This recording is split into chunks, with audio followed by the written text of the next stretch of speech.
Hi, good morning everyone. Morning. Morning. My name is Dr. Arif Naufal. Today our topic is the 5W1H framework for proactive incident management. So did you know that up to 90% of workplace incidents are preventable? Did you guys know about that?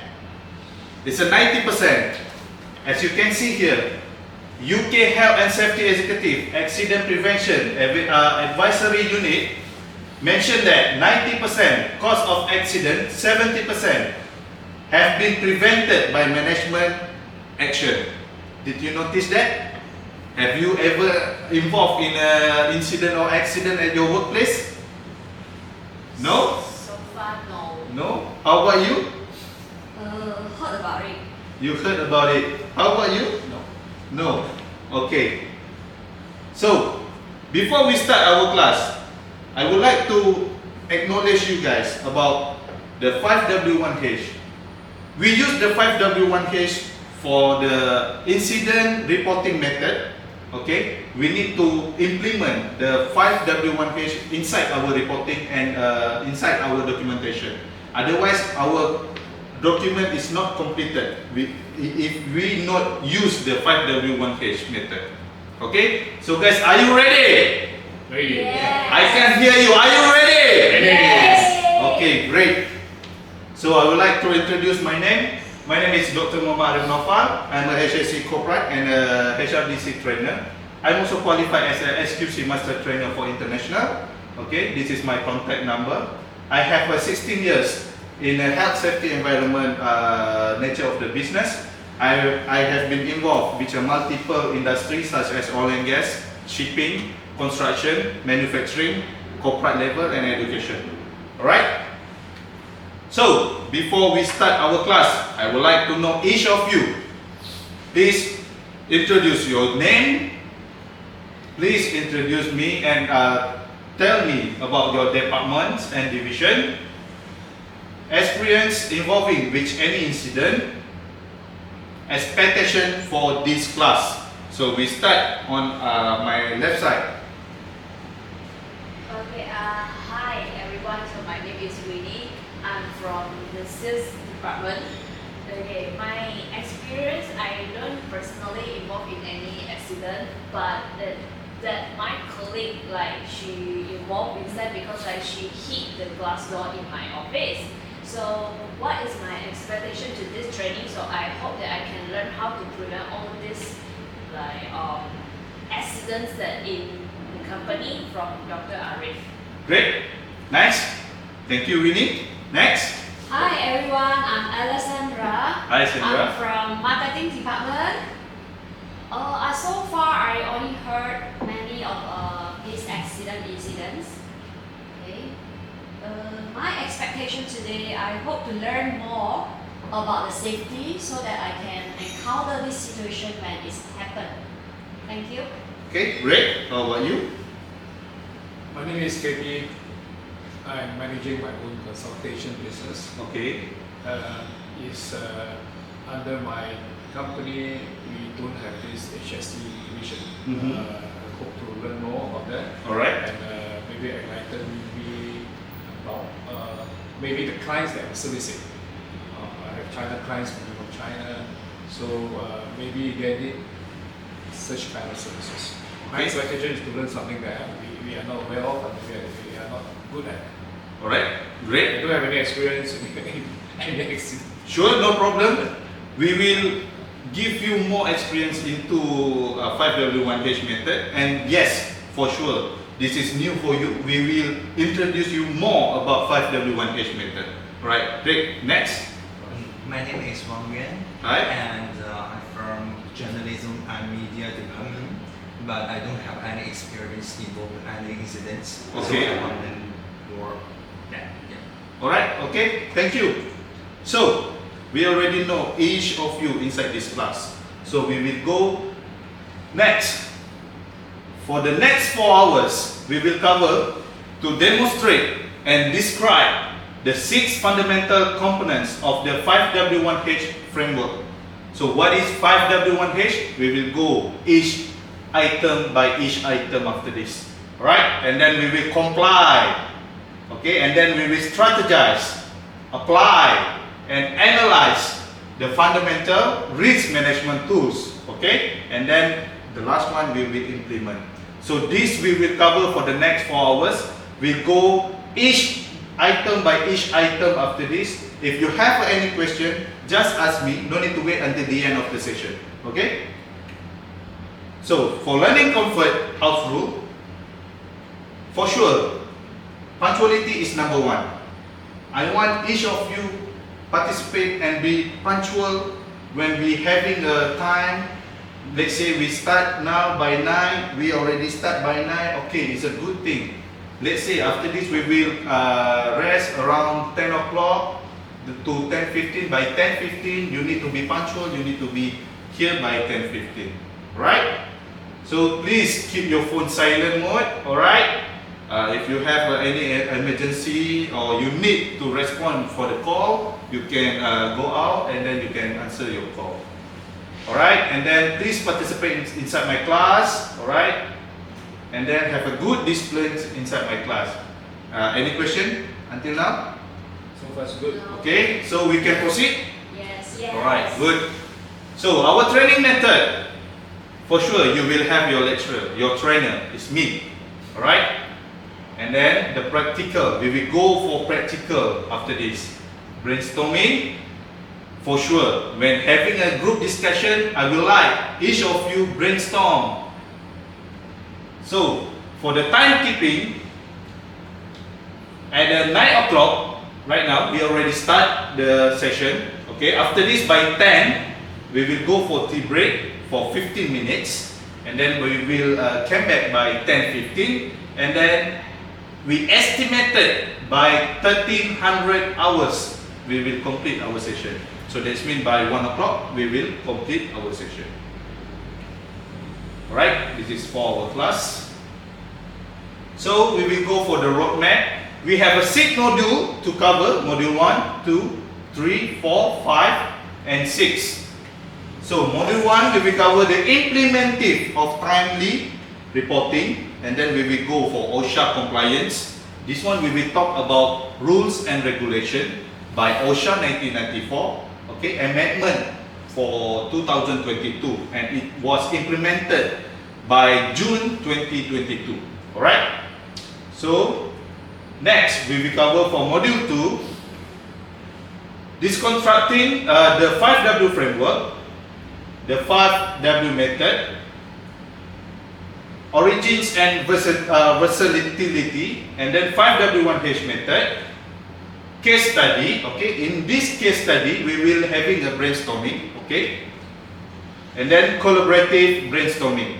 Alright, so we go for module 3, the practical application reporting. The submodule is the systematic process for reporting, mastering data collection, the art of objective documentation, the power of visual evidence, translating to root cause thinking, crafting professional statement, activity, and then we will go for professional report rewrite. So I will teach you how to write the professional report.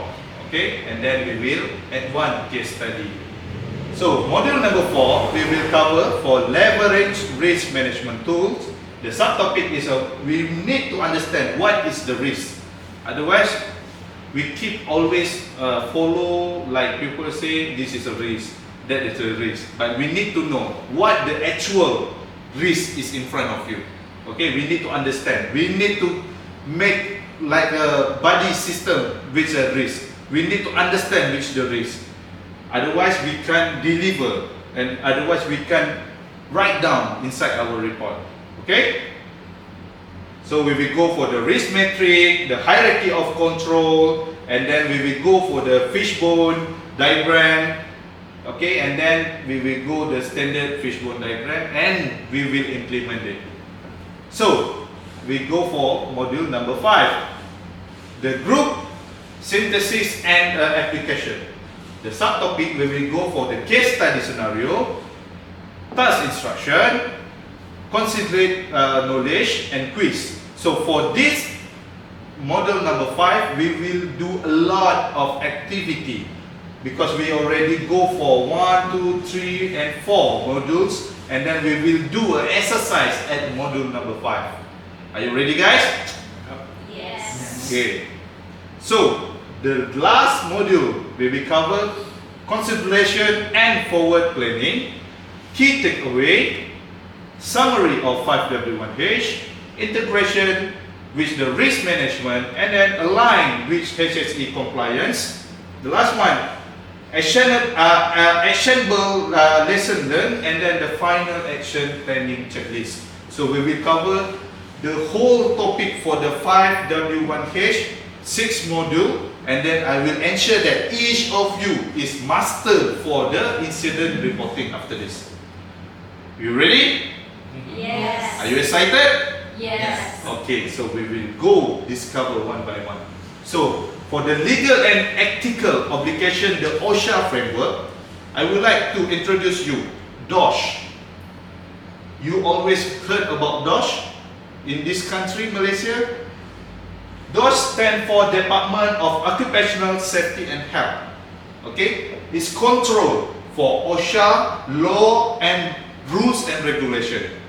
So it covers for the Act OSHA 1994. So a key mandate here, all employers are legally required to report specific work-related incident to DOSH. If you have any incident, any accident happen at your workplace, you need straight away reporting to DOSH. Okay? Sorry. So you need to report directly to DOSH. So otherwise, I give you one scenario. You have a fatal accident or serious injury, you need to report to DOSH within 7 days. Don't miss it. Otherwise, you will be compound 30,000, 2 years in prison. Alright? So, incident where an employee is unable to perform normal duties more than 4 calendar days. Let's say you are late at the day number 5. You will facing 3 years in prison, okay, 30,000 fine. So either two or both. You will facing these rules and regulation. Alright? Any other accident where an employee is unable to perform normal duties for more than 4 calendar days. That means if your workers get injured or get any problem regarding about the medical issue more than 4 days, okay, the same 7 days time frame for the formal report applies. So you need to report to Department of Occupational Safety and Health. Right? So how we want to send the report? This is form numbers JKKP 6, JKKP 7, JKKP 8 and JKKP 9. Alright? For the accident cases, it will cover at the JKKP 6 form. Where you can get this form, you just write down at your Google www.dosh.gov.my. Got it? www.dosh.gov.my, and then you can download this form 6, 7, 8 and 9, fill in the evidence, okay, and then you can submit to DOSH through my KKP system. Understand? Okay, good question.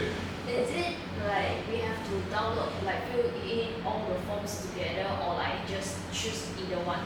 Okay, depending on, actually it's a good question because JKKP 6 is involved for fatal accident and a serious injury. Okay, each form have their own personality.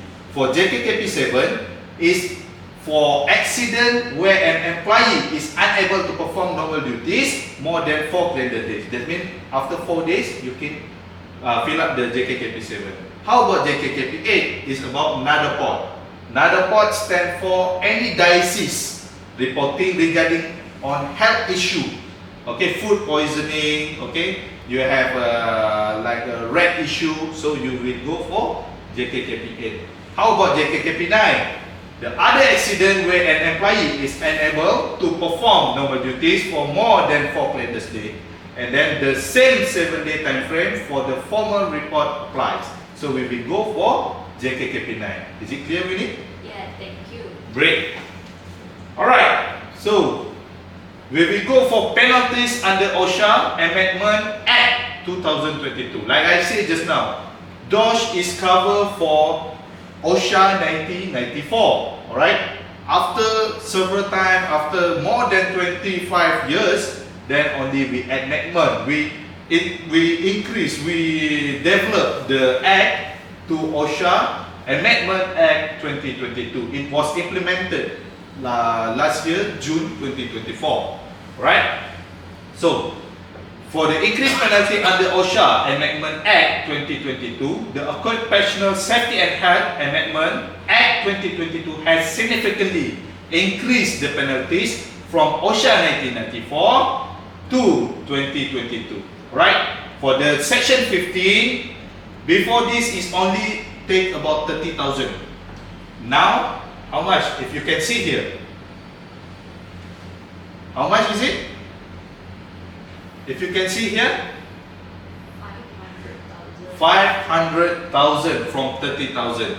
So after 25 years, this Rules and Regulation Act was not improvised, but once we improvised on 2022, we was implemented by June 2024, it increasing to 500,000. So no more hanky-panky through the OSHA system. Okay? Because previously when we talk about OSHA, nobody want to know, nobody want to take care, nobody want to involve, because they all will keep saying that safety is talk about cost. Safety is talk about a lot of money we want to spend. But after this, no more. Okay? You'll be facing 500,000 or in prison 2 years or both. Okay? So is it you will comply to DOSH? OSHA? Are you guys will comply to OSHA after this? Yes. Are you really sure? Yes. Alright. So failure to comply with this notice, Section 49, the maximum fine for not to comply with improvement or provision notice issued by DOSH. Let's say I'm the DOSH authorities, I come to your site, we already give you a warning letter, we already give you like a letter to improvise, but you fail to do so, you will be facing a 500,000 or 2 years or both. 2 years in prison. Alright? So please remember, and I would like to chip in regarding about OSHA 1994 Amendment 2022. After this, each of you, either you are general worker, you are manager level, you are senior management level, all of you is stated under OSHA 1994 rules and regulation. Because previously we only cover for workers. Now we cover for employees and employers. So each of you are involved directly to OSHA 2022 amendment by OSHA 1994. Is it clear, everyone? Yes. You all got it? Okay, so we already covered for module number 1. We go for module number 2. So demonstration, the 5W1H framework. The 5W1H method, a fact of finding paradigm, origins and versatility, 5W1H method, case study, 5W1H in practice, the collaborative brainstorming. So, we will go for the unpacking the 5W1H methodology. We will go the first W, second W, third W, fourth W, fifth W, and the 1H.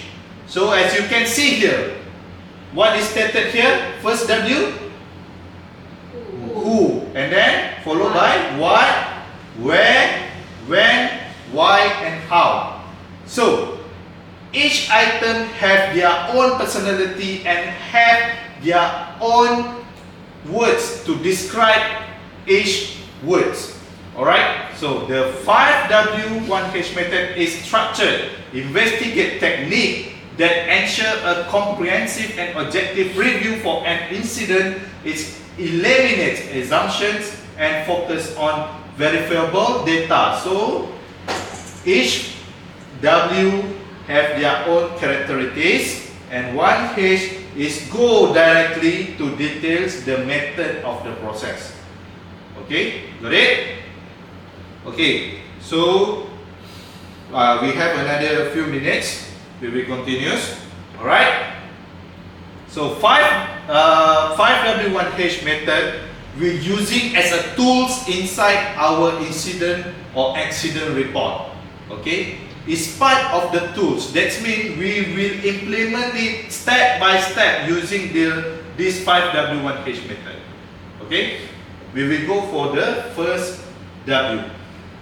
Who, what, when, where, how. So this method robustness stands for its application across diverse disciplines, proving its effectiveness in uncovering the complete narrative of an event. So I will give you one scenario, alright? I will give you one scenario. If you all still remember, last June, 2025, one case, alright? One case involving one bus, which one car at Genting Highlands. Any one of you know about this issue? Know about this accident happened last June? Yes, heard of it. Read from newspaper. Yeah, great. So you got it from the newspaper. Did you know actually what happened to the bus and what happened to the car? Did you If I remember notice it? correctly, is maybe perhaps one of the key issues the driver's problem. Okay, so we can put here as a Person is the driver's problem. driver issue. Yeah. Alright. Anything? Licensing issue, I think the bus is something like having a licensing issue. Okay, so we go for Authority. administrative issue. Alright. Other thing? If you notice? Anyone? Okay, great. I will go more further about it. Alright? We will go step by step by who, what, when, where, why, and how. We already know the case study here. The case happened accident involving one bus with one car. It's like the brand of car, if I'm not mistaken, is a Myvi. Alright? Okay. What happened during that time? Okay. What happened during that time?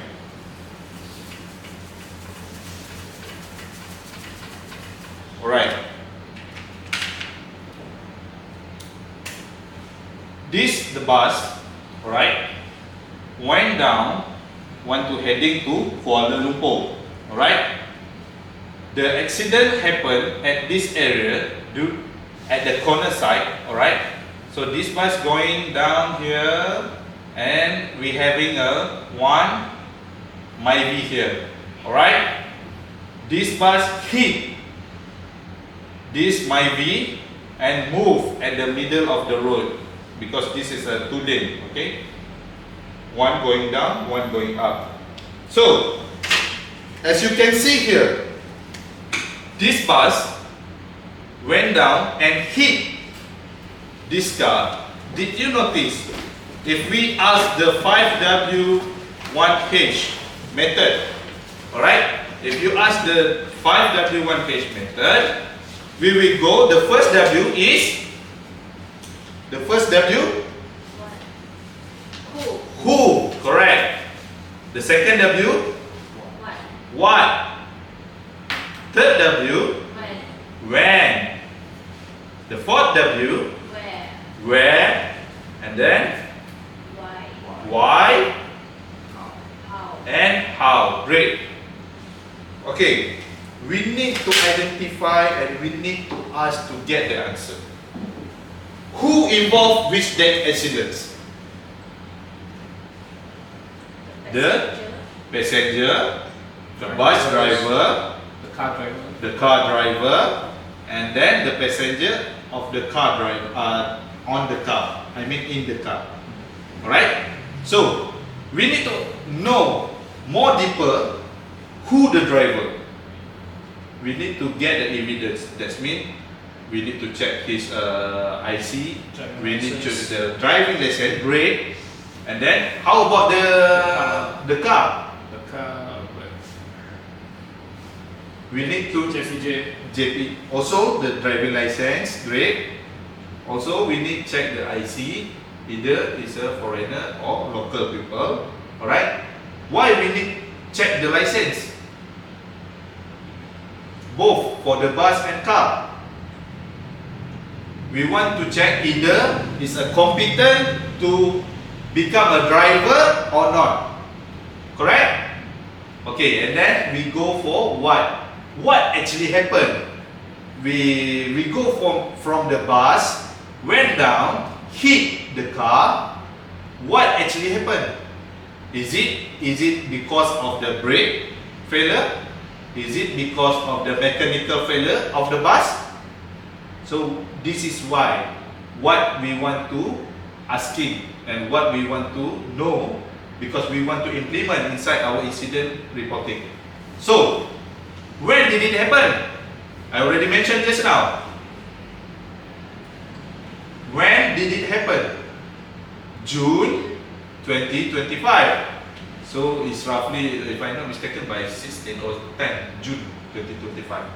So where did it happen? Genting Highlands. Alright. Why did it happen? So we already go who, what, when, where. Why did it happen? Because just now we already find out the brake failure. Alright? When we study who, what, when, where, and then we go to why. The brake failure is there. So this is happened due to bus brake failure. Alright. And then how did it happen? Anyone want to try? How did it happen? Because lack of acknowledgement by their employer, for go for the push for the routine service. Okay, this bus need to having a good servicing every 3 or 2 months. So each day they will need to check all the system. That means the brake system, the lighting, everything. But if the employer, if his boss or her boss didn't taking seriously about that issue, it will happen? Yes. If his or her boss are very good and taking care about the good maintenance wise, it will happen? Also yes, but it depends on the situation. Otherwise, if the accident will be caused, if this bus in the good hands, I mean in the good maintenance, this bus can eliminate the accident, can avoid the accident. Alright, got it? You guys get it? Yes. Alright, so as you can see here, from journalism, we will go for law enforcement, and then it will affect the business, and then it will go to the HSE. Alright, so we will, now it's already about 10, alright. We will having a short tea break. By 10:15 we will continue back our session. Alright, and then we will continue all the way until the end of the session. Alright, okay, thank you.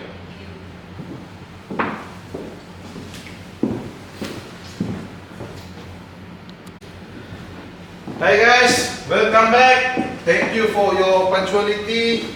So how your tea time? How about your coffee, your sausage? excellent. Excellent, great. Yes. How about your sandwich? Yes. Nice, huh? Nice. Yeah, very good. So are you ready? Want to continue? Yes. Are you ready? Yes. Alright, so we have a new energy. So we will continue our slide. So we go to who? Identify the stakeholder. So we need to identify who the stakeholder, right? So to identify all the individuals, okay, involved, including the injuries, parties, witness, supervisors, and others relevant information.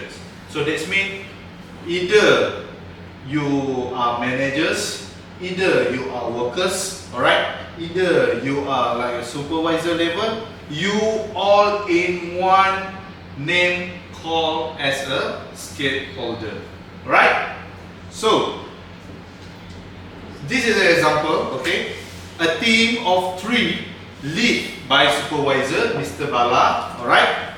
So was present, the injured party was Arif, alright, this Arif, okay? And the other team members, Miss Cheryl, was a key witness. So that means Cheryl witnessed what happened to Arif. Mr. Bala take note everything, alright? So we go to what? As you can see here, describing the events. Apa yang you all nampak? Generic incident di sini. Fall, chemical spill, hazard. What happened to this guy? Sleep because of chemical spill. So, what will be happen to this guy? Kena lottery lah. Interesting. So it will fell down, alright? So what's the hazard here? Maybe the chemical will just like burn him. I don't know. Fantastic, but the hazard here is the chemical itself. Because if the chemical is a proper storage at the proper place, it will not at ground level. Okay? Understand? So, to provide a precise and objective description of the incident, including any injuries, property damage, or operational disruption. Okay? So the example here, the incident involved a laceration to the right hand resulting from contact with a loose wire during a component's replacement procedure. So, as you can remember, like my previous class, I already mentioned that you know the Mr. Ali got a finger injury because of the because of the wire at the server room. Did you still recall the last training? So this same thing happened here. The incident involved a laceration to the right hand resulting from contact with a loose wire during a component's replacement produce. Okay? We go to when. So what we cover for the when? Establishing the timeline. So we need to take note the date, the time. Okay? Because inside our reporting, okay? Inside our reporting here, first of all, we need to mention date, time, location, and then who got the accident. Then only the 5W1H method will be implemented until how. So, as you can see here, first of all, we need the actual date happen, the time happen, and then the location happen. So this is our method is when, right? So to pinpoint the exact date and time the incident occurred as well as the duration of the events. So example, the incident transpired on August 10, 2025 at 10:30 a.m. The reporting was complete within 15 minutes. Okay, So when we got this detail, that means after this we will go for ice breaking, we will go for fault tree analysis, we will go to fishbone diagram, we will go for hierarchy of control to find the root cause of the accident. Okay? Next, where the location? As I mentioned just now, the location, date, time and location. So, you need to be specified the precise location where the incident occurred, providing a clear spectacle context for the investigation. So example, the incident took place in the main server room, specifically near the rack housing the Alpha 7 model cooling units. Okay, like just now, we take the same situation, the bus, my V. Okay, so where the exact location happened? Just now we did say Genting Highlands, am I right? Okay, but we need to go more specific. Which located the accident occurred? So that means here got the, if I'm not mistaken, the temple called Gotong Temple. Am I right? Yeah. So yes, it happened exactly at this area. So we need to estimate this area, alright? And we need to take the exact location here. So the exact location will be Gotong Temple area. Am I right? Okay? So we go to Y. Analyze the cause. Okay? As you can see here, event, patterns or trends, structures, mental modes. Alright? So this is where we go from being a reporter to a detective. Okay? The Y is the difference between a superficial report and a powerful investigation. Right? So, first of all, we need to know the events. What just happened? Like I mentioned just now, at this morning, on our beginning at the 9:15 something like that, this morning, I was mentioned what just happened at Genting Highland. Alright? And then patterns or trends, what been happening, what changing, anticipate. Right? And then structures, what influence this pattern, what are the relationship between parts, what are the rules, norms, cultures, values and policies. So as we know about what happened at Genting Highland, this bus have a failure of the brake system. Is it they follow the routine check by operational SOP and policy from their company? Yes or no? We need to check that. Either the company have their own policy or own SOP to ensure that that bus are maintained equal to exact time.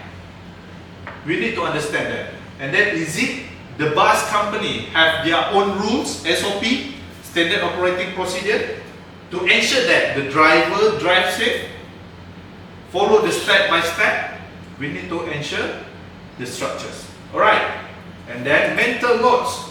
What assumption, belief and values do people hold about the system? What belief keep the system in place? So this is different from. Okay. So example here, preliminary analysis indicates the incident was a direct result of the operator's failure to utilize. So on this case, is because of the driver. Alright? Got it? Any question? Any question? No? No. Alright, so shall we proceed? Yes. Alright, great. So we go to the last question. It's a how.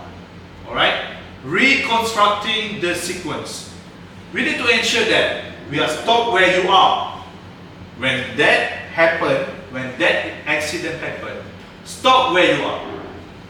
Okay? Moving or running feeds air to the flames and warns the fire. Okay? Drop the floor. If you stand up, the fire can burn your face. Fold your arms high on your chest to protect your face. Okay? I give you an example. During an accident happen, what you need to do? Okay? It's a very, very critical issue. You need to know about it.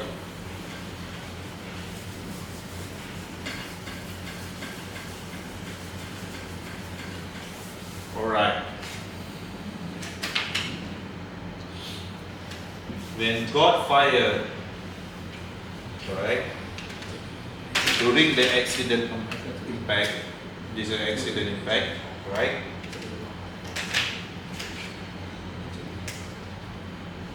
This is my view just now, right? When accident happen, what we need to do? Okay, this is a one way, this is a one way. Okay, when the accident happen, what we need to do? First, we need to disembark all the passengers, both bus and car. So, is it all the people will stand here at the middle of the road? Is it? No. Is it safe? Dangerous. Dangerous. So, where they all need to move? At this side, right? This one temple just now. Okay. Somewhere that is safe. Yeah. The location itself, you need to see the geography. Is it safe or not? Of course, at the middle of the road, it's not safe. Okay. So, second, during the emergency, is it we need, first of all, what we should do is a recording, send a TikTok, send to the YouTube. Is it? That's the first thing we need to do? Sure, we need? But to keep the evidence, right? To keep the evidence. Call the police, call the ambulance. Exactly. You need to respond to authorities first. Because if you had not the expertise as a first aider, you just move away, run away from the accident. You need to call 999 as an emergency. Then the operator will send police, ambulance, bomba. Correct. So what you need to ensure that the surrounding area is safe. Okay. And what you need to do, you need to take the exact time. Okay. Exact location. Okay, and date. Because of why? Because when the authority come, okay, the authority from 999, they will ask when did it happen. Okay, what time estimated the accident causes. Why they all need the time? Anybody knows? Because when we report to The authorities. the jabatan, Bomba, something like that. Yeah. Okay, alright. And so then? then we have to tell them, so they have to put it in the reporting. So Correct. the time, so if bring to any court case, then the time will be very important to determine like the chronology Yes. sequence. Yeah. Absolutely correct. Okay, good Winnie. Okay, actually what happened is when the accident happened, let's say have a faulty or any disability or any fatality happen on that area. Let's say the driver died. Okay, we need to ensure that what time from the accident happened. Okay, let's say if the driver cannot make it, a fatality happened there. We need to take the estimate time.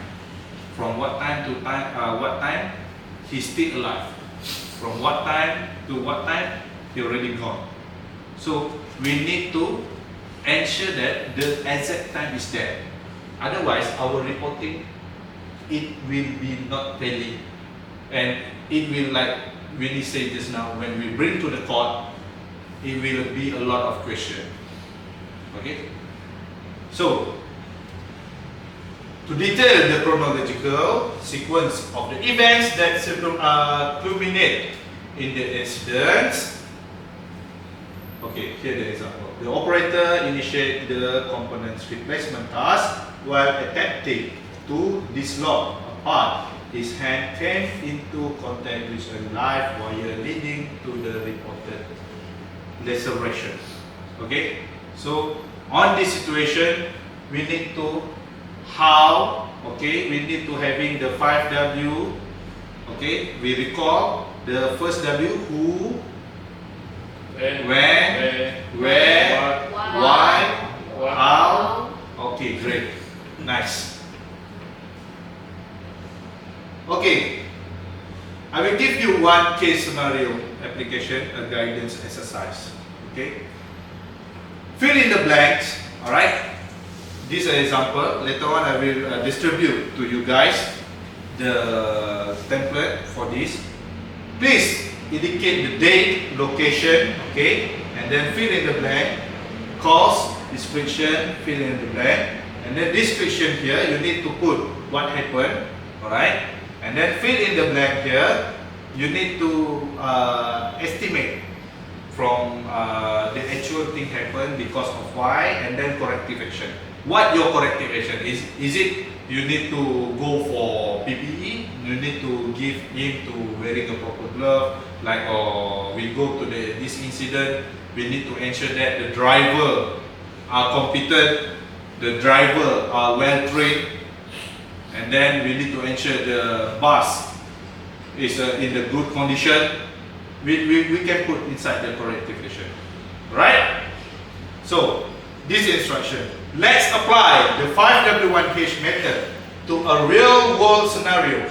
Review the case and in your groups complete the field to create a preliminary incident report. So I will divide by two, Winnie and Sandra one group, Dr. Kepi and one group. Alright, so we will go after this. I will give you like 5 minutes, alright, and then we will continue this slide and we will discuss, right?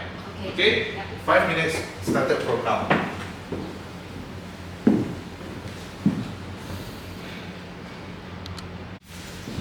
Okay guys, we will continue. So as you ready for the case scenario study? Yes. Okay, so I already see you have do a lot of brainstorming, both of you, each group, and I see a lot of participants.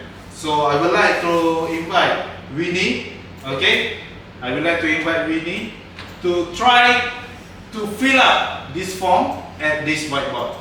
Alright? So Sandra also can help. You both in the one group. Oh, okay. So okay? Yeah. Write down there. It's over there. Yeah, we have a whiteboard marker over there. Sure.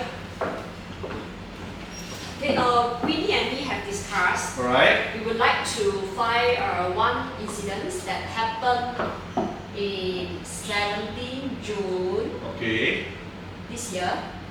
Alright. Location is in Kotong, Genting Highland. Okay. So the description is, we found one lorry actually hit the mine Okay. in this location. So we fill in the blank because we found that this mine have one driver, which inside there is 4 passengers. Alright. And then the lorry, actually the driver have fetched about 20 passengers inside the lorry. Okay.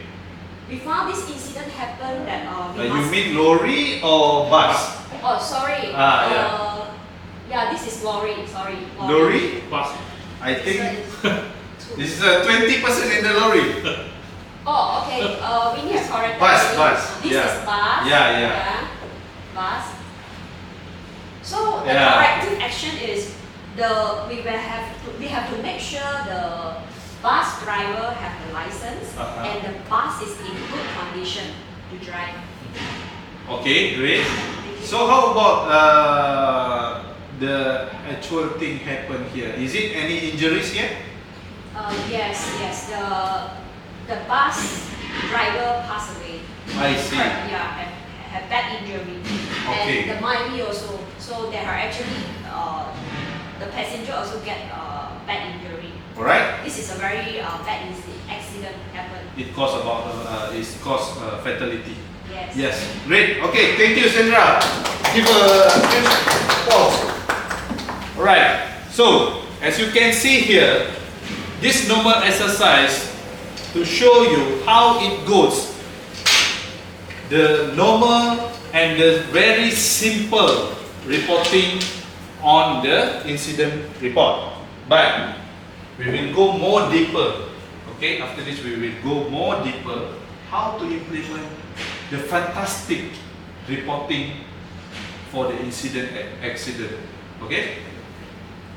So the brainstorming session here, fostering collective insight. So placeholder, alright, insert your desired text here, and then disassemble text inside your desire. Okay, it's like what we call the capai or mapping. Okay, mind mapping. Alright, so like the brainstorming. Okay, so the instruction: let's brainstorm a common near miss scenario. For example, a heavy box nearly falling off a shelf. As a group, let's answer the 5W1H question and identify what critical information was captured and what was missed. Right. So, the key words there, what happened? The box, heavy box, nearly falling off a shelf. Okay, box fell off. Okay, all right.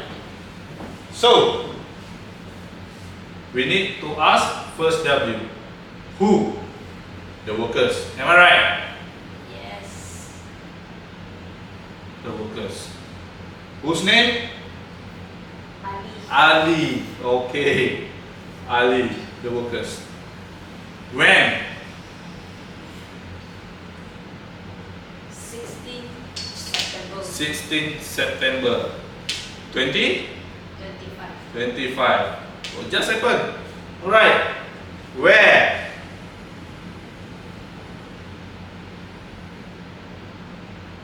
In the office. Office area. You have a specific? Which part? Pantry or stationery side?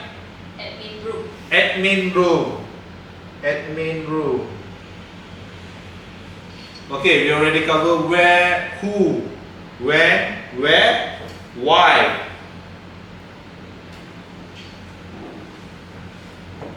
Why did this happen? Because of why? Because the box is not properly kept in the storeroom. Alright. Box not proper storage. Okay. Alright. Can I say have a wire on the ground was not laid out properly? It's okay. Because can cause of the accident and incident. Am I right? Wire laid out. Okay. So what else? We already go who, when, where, why. Another one. How? How How? did it happen? How? So how? How did it happen? The workers holding the box fell off. So how did it happen? Chemicals flew off. Can say about chemical. Or slippery floor. Exactly.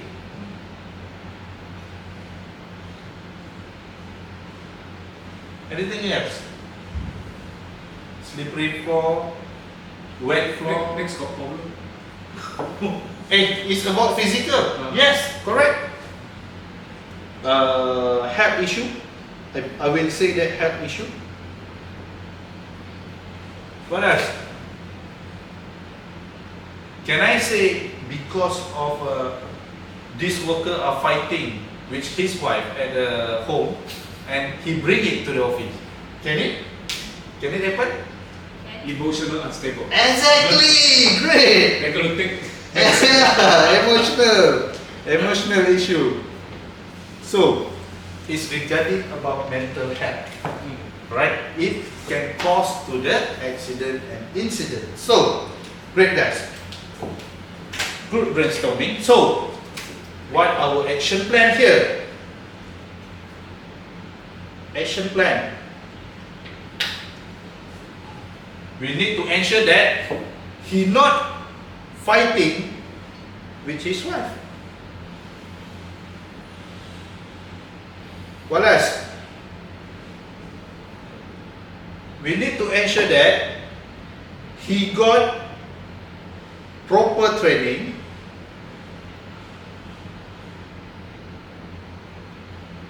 to carry heavy box. Am I right? And then we can having a short discussion or what we call the short briefing early in the morning, like a toolbox briefing. We need to remind to all our staff to get a safe work, safe working condition, okay? Unsafe act, unsafe condition. We need to explain, we need to elaborate to everyone, to each our workers. Alright, so here let's recap the 5W1H method. Alright, I would like to show you some videos so you all can recap what we have learned for the 5W1H chapter. Let's start the day, shall we? For a manufacturing industry, a good day means mainly machine downtime and accurate stock count. I will show you guys.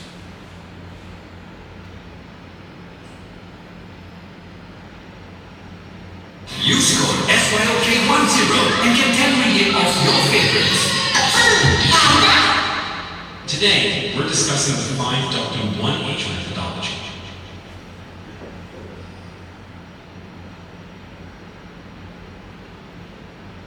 Let's start the day, shall we? For a manufacturing industry, a Because good of day the- means mainly machine downtime. I need, sorry.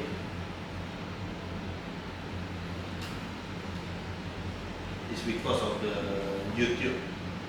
I captured this from your YouTube. Use code SYOK10 and get 10 million off your favorites.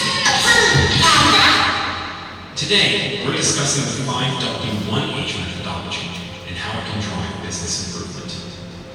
The 5W1H methodology is a powerful tool that helps organizations gather information, structure plans, and communicate effectively. It stands for 5 W's and 1 H, which are who, what, where, when, and how. Let's focus on how each component can drive business improvement. Who refers to the people or departments involved in a specific process or situation. By understanding who is involved, organizations can streamline communication and collaboration for improved efficiency. What refers to the action or event taking place. Understanding what is happening can help organizations identify areas for improvement and drive innovation. Where refers to the location of the event or situation. By understanding where a process is taking place, organizations can optimize their operations and minimize inefficiencies. When refers to the time frame of the event or situation. Understanding when a process is taking place can help organizations prioritize and allocate resources effectively for improved performance. Why refers to the reason or causes of the event or situation. Understanding why a process is taking place can help organizations identify root causes of problems and implement effective solutions for long-term improvement. How refers to the manner or process by which the event or situation is taking place. Understanding how the process is taking place can help organizations optimize and streamline their operations for increased efficiency and effectiveness. So, there you have it.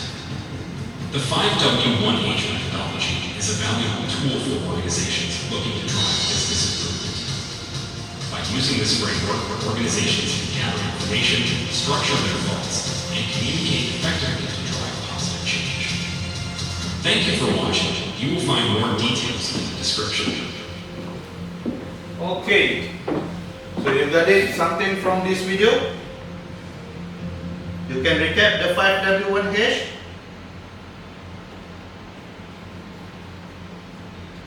Right?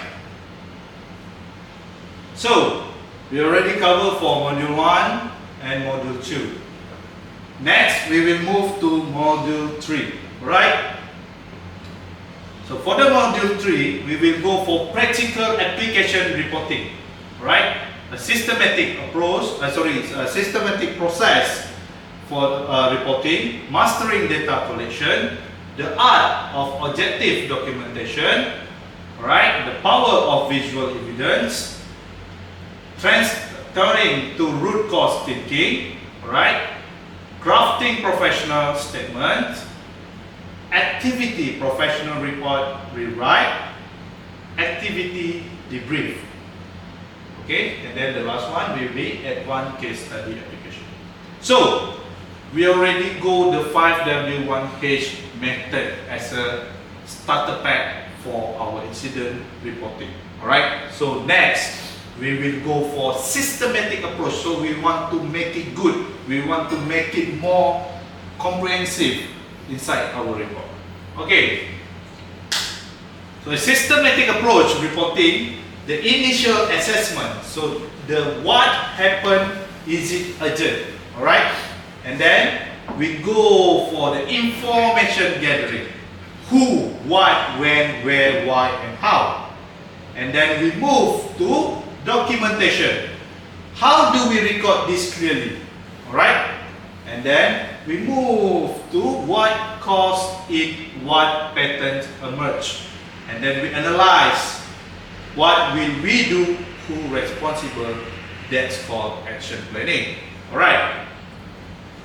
So, as you can see here, we need to prevent or analyze, prepare or plan, and then we move to respond and react, and then recovery or review.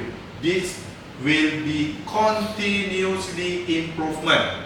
Okay? It never say that after we prevent, we prepare, and then we respond, it will be finished at that stage. No at all. We need to recover and review, and then we need to improvise. That's why when we having a policy at our workplace, we need to improvise.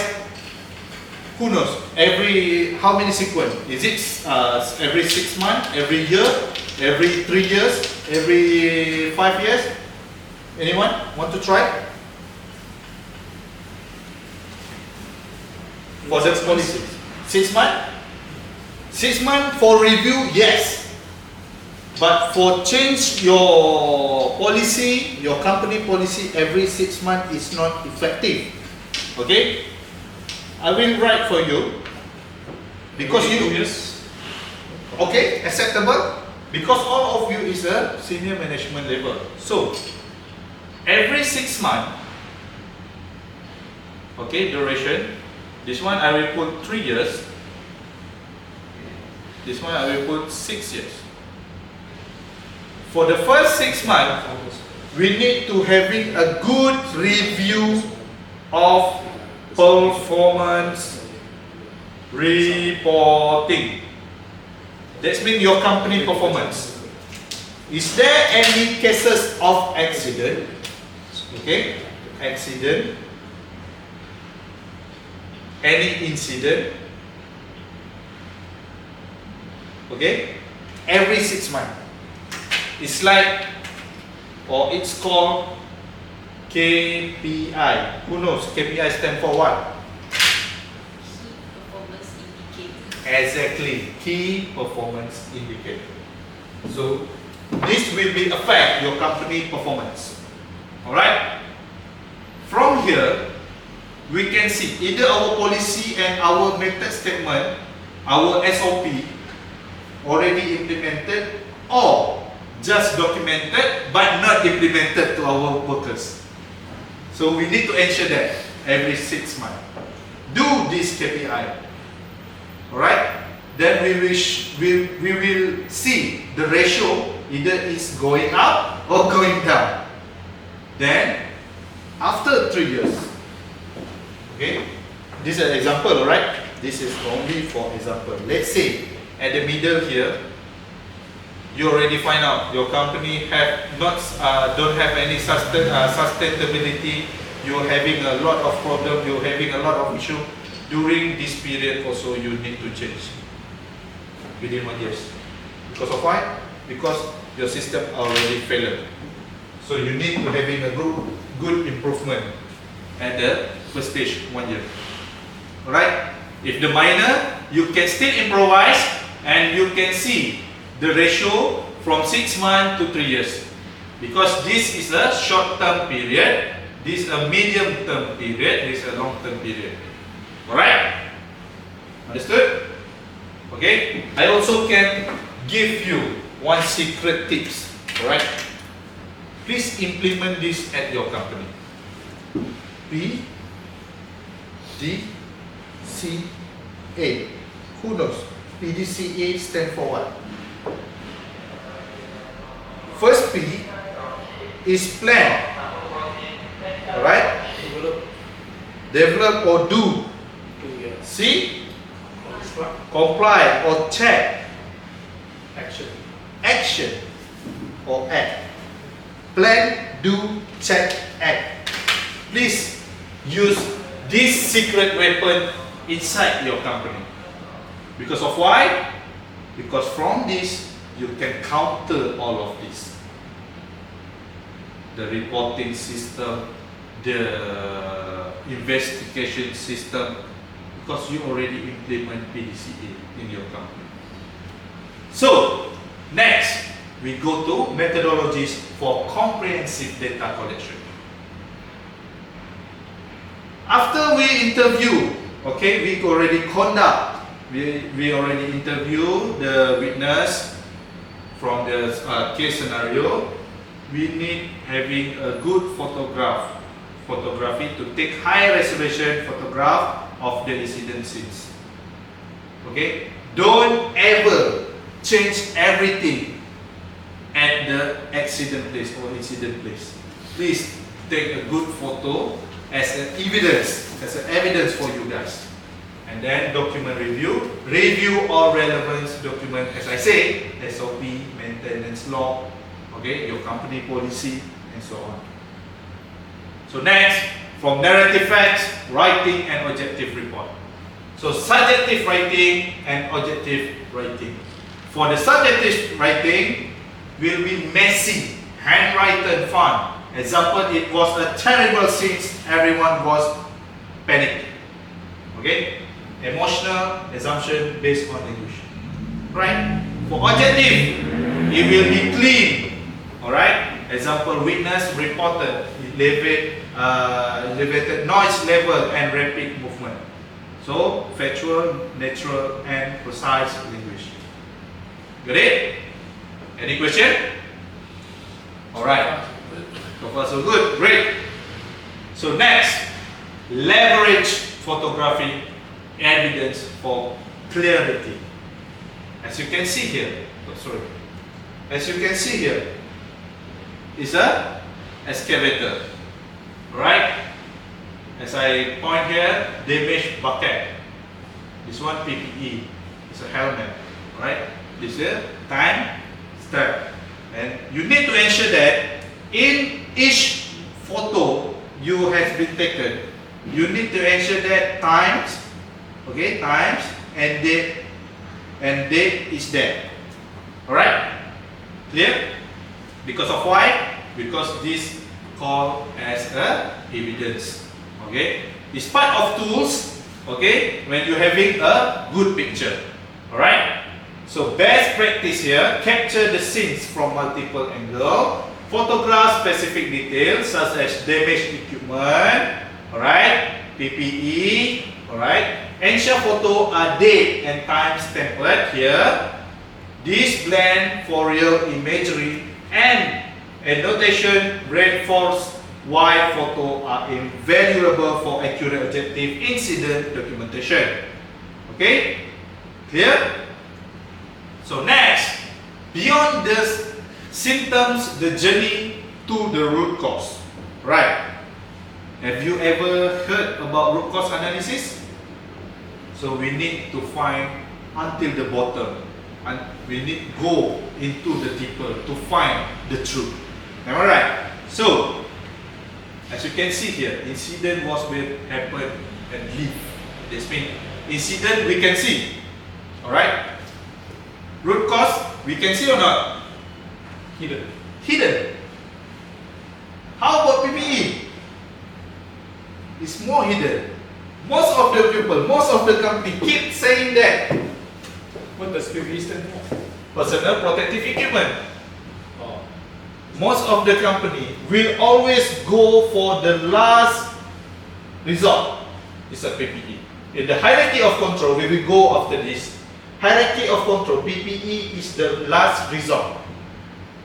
But most of the company nowadays, especially in Malaysia, will always go in the hierarchy last result, PPE. Because of what? Anyone? Cheap? Because it's cheap. Because of what? Easy to get.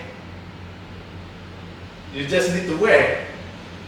But is it can cover the incident, can control the incident? Cannot.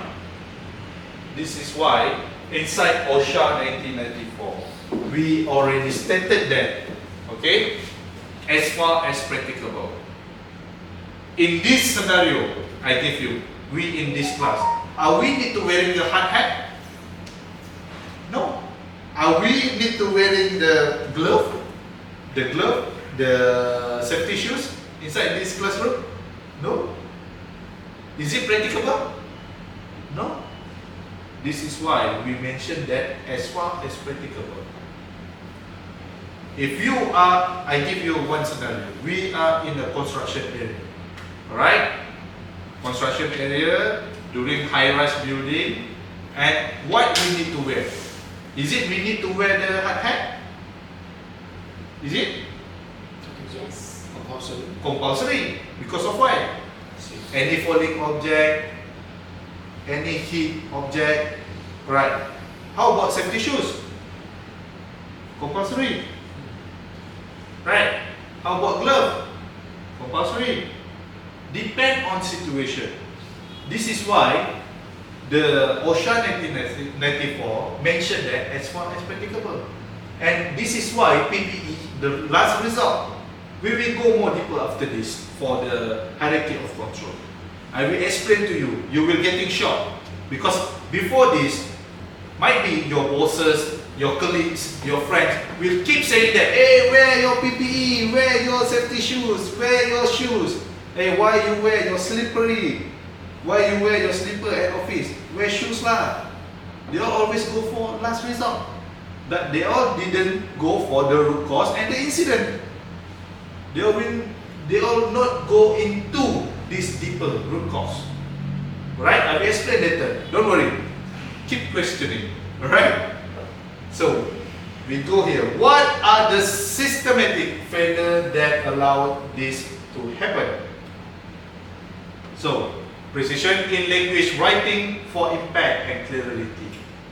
Please do be specific, use technical terms correctly and reference SOP or regulation. And don't ever use jargon, make assumption or include personal opinions. When you do an investigation, you as a detective, alright? You need to put yourself as a detective. You cannot say that, KP, you know what happened last night? Then KP said, last night I was not there. I going hang out with my friends. What we call the happy hour. Then I asked Winnie, Did you know what happened last night? Really said, I think we can take it as an assumption.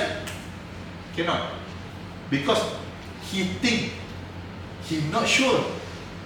And then I go to Sandra. Sandra, you know what happened last night? Oh, last night I saw the actual thing happen.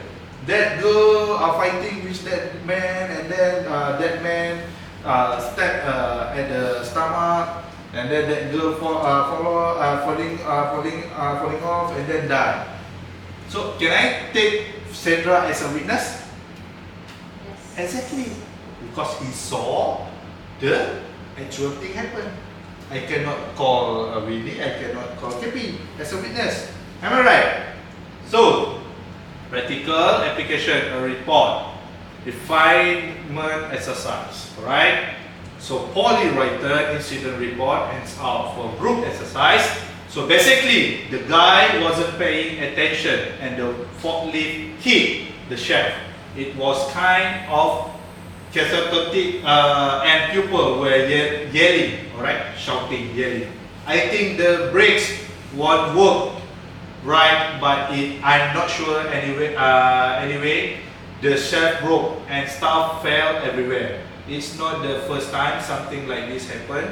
We really need better driver. Okay, so as you can see, group task instruction, rewrite the report using the 5W1H method. Objective professional language, reference to relevant SOP, equipment, law or safety protocol. This one I will help you guys. Right. Quick one. We're brainstorming. I want each of you give the answer. What are crossed in your mind? Okay. The scenario is one forklift driver. Okay. As you see inside our slide, one forklift driver hit the ball. So, what crossed in your mind right now? What happened to the driver? What crossed in your mind? Is it because he not competent?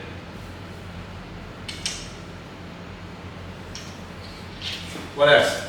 Not aware. Not aware. What else? Anything? What crossed in your mind? Not aware, not competent, don't have a proper training. What else? Doesn't really know how to use the forklift. Exactly. He don't know how to operate. Lack of sleep. Exactly. Micro sleep. What else? Micro sleep. Ah, Lack of sleep. what else? Emotional unstable. Emotional, unstable. What else? Anyone? Health condition. Okay. Health condition? Yeah. What else? You need to put yourself as a detective. What have been crossed in your mind?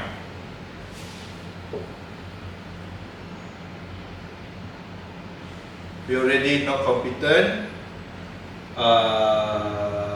The driver don't have a proper training. Don't know how to operate by SOP. What else? Micro sleep, emotional, health condition. What else? Maybe he just do it purposely, just want to revenge the boss. Fulfill the requirement. Fulfill the instruction. Fulfill the instruction. Okay, enough. Alright, as you can see here. Alright, the guy wasn't paying attention. You find out anything from here? Because of what? Not aware. Not aware. Another one? Can we relate it to this? Fulfill the instruction by his boss? because he not willing to do that. He can affect for the attention. Am I right? Okay. Hit the self was chaotic and people were yelling. Right. Can because of microsleep. Am I right? Yeah. Don't have a proper training. The forklift itself have a control. Want to lift up, want to lift down, want to move up, want to move down. But he pulled a wrong joystick. So people can yelling and ask him to stop. Am I right? So you already there. But sometimes all of you like a scared want to bring out because you are not involving inside the incident or accident investigation before. But after this, I can dare to say that after my class, you can master and you can become an investigator, because I will dig more deeper about how to become an investigator. Alright, so peer review and analyze, sharing best practice instruction. Each group will present their refined report, highlight the improvement made. So each of you, okay, I mean group 1, group 2, easy topic, okay, whatever cross in your mind, just elaborate, okay. Refined report highlighting the improvement made by forklift activity. What cross in your mind? What can improvise for the forklift activity just now? Very easy to answer and very what we call, it's not difficult issue. From the forklift activity just now, alright? How we want to improvement? Provide the training for the guy that Good. use the forklift. Good. How about Sandra? Ensure that everything is in good condition. Fantastic. How about KP? Individually ask the driver to take a break, and have enough rest, so they will be more emotionally stable. Correct. Correct. To improve his condition. Yes. As a driver. Because Responsible. as a normal human, we need to having a good break. Alright? Same like us inside this classroom. I cannot stand here for the 4 hours straight. Of course we need a break. Okay, of course we need a tea time, we need to lunch. Right. How about you? You have anything? No. It's okay, no problem. You also can try about the SOP, about the method statement from the company. If they all have a good SOP, standard operating procedure, for sure the workers will follow the standard operating procedure. So we need to provide the proper training like Winnie said. Alright, so integrated case study, a holistic investigation. Your team is now an incident investigation unit, alright? All of you. Your mission is to perform a comprehensive 5W1 page analysis on a new, more complex scenario. Identify not just the what and the how, but the why. The true root cause, and prepare your finding for the group. From this picture, what you can see. What happened? P1, the box fell off because of the moving vehicle or moving equipment. So what happened? No stopper here to stop the moving equipment. No guarding or guarded area to ensure that this moving equipment not directly hit the cabinets. Am I right? So the key principle of professional reporting here: do report immediately, gather all facts, use photo and focus on prevention, don't relay reporting, make assumption, assign blame, or omit information. Right? So we recap the mastering 5W method. The key learning here, framework provide a structured approach to incident investigation. Objective and timely reporting is a foundational skill. Right? So you already covered for Module 1, Module 3, Module 2 and Module 3. Now we cover for Module 4. Module 4 for leveraging risk management tools. What is risk? A foundational definition. The risk metric. Okay, this is what Sandra just now want to know about the risk metric hierarchy of control. Alright, and then the fishbone analysis. This will be more interesting area for you guys to know deeper as an investigator. Alright, so defining risk in an operational context. Okay, this is a risk metric. As you can see here, we have a multiple color: green, yellow, orange, and red. Each color have their own characteristics. Right?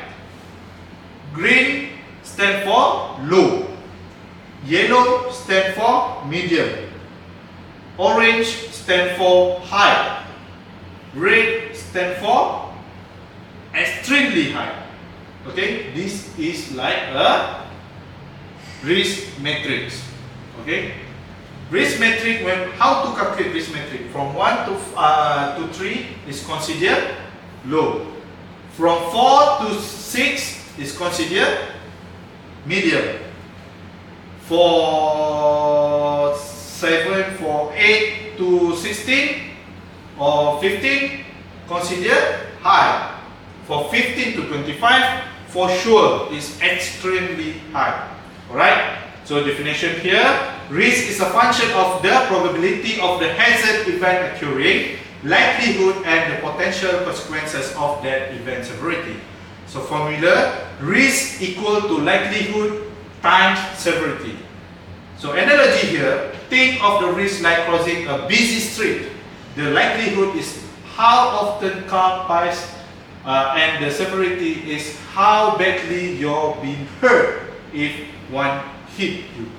So likelihood times severity. Okay. So, introducing the risk metric, a visual framework for prioritization. Like I told you just now, low, medium, high, green, yellow, orange, and red. Okay, this one is a very high or extremely high. Okay. So, the purpose for the risk metric is a qualitative tools used to assess and prioritize risk based on their potential impact and frequency. So interpreting the 5 times 5 risk metric. So as you can see, green, yellow, orange, red. As I say just now, risk level. For the action guide, for the green, acceptable, monitor, and then for yellow, review, manage, okay, and then for orange, mitigate urgently, and for the red, need to immediate response and action required. Okay, remember this. So interactive exercise, plotting risk scenario. Using a provide scenario, forklift reversing near blind corner, plot the risk level on this metric. Justify your assessment. Like we talked just now about the forklift, alright? Forklift hit the box. The likelihood, low, medium, high, or extremely high. Anyone want to try? Can we consider as a medium? Can we consider as a low? Like just now I already talked to you. Okay? Which one? Where we can categorize that forklift activity hit the box. High risk. Okay? Orange, high risk. Good, Winnie. Next, from the orange high risk. Okay, how we want to ensure that? Alright. From this hierarchy of control, how we want to ensure that and what we want to use for hierarchy of control here from high risk just now. Is it we need to eliminate? We can eliminate the forklift? For sure cannot. Alright. Is it we need to substitute the forklift? For sure cannot. How about the engineering control? Likely. Yes, most likely. So this will become 15. Okay, just now the numbers is 15. As a KP say, engineering control. Engineering control, alright, can control the situation. Okay, from the engineering control, what we can do for the forklift? We can reduce the speed. What else? The sensor. Put sensor. What else? Put gutting or put shell or shield gutted. What else? Timely maintenance. Good maintenance. So from 15 we can use a severity. Alright, we can deduct about 7. So 15 minus 7, how much? 8. So 8 consider medium is low? I think it's kindergarten. Yeah. Math, but Yes. Okay. So for the 8 level is considered low or medium? Medium. So from here, are you control the situation? Are you control the risk and the what we call the likelihood here? Yes, because you going through the hierarchy of control. This is what Sandra looking for just now. Alright? PPE is the last result. The first of all, we need to ensure that eliminate and then substitute and then engineering control, then administrative control, then only go for the last result is a PPE. What is the administrative control? Your documentation, your training session. Training is not only one time. You need to redo 2 or 3 times per year. It's like a refresh course. Alright? Then only you can get a good result. Your workers can be sustained on their works. Alright? Clear? So, PPE is essential but should be the last line of defense, not the first one. Right? So, hierarchy of control, elimination, physically remove the hazard. So, anything, let's say this whiteboard, can I remove it? Cannot, I need to use that. Alright? Substitute, can I move it? Substitute. Can? Alright. So, engineering control. Can I take out the roller? Because want to engineering control?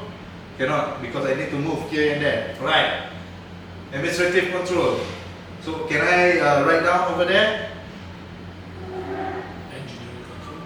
Engineering control, I want to remove this roller. For administrative control, change the way people work. I don't want to write down at the whiteboard. I write down at the wall. Can? Cannot. PPE, protect the workers with equipment. So PPE, is it I need to wear glove for writing to whiteboard? It's not practicable. Alright. So Sorry, Ranga. So, what is the maximum score for the 25. 25? Yeah, 25 is a extremely high.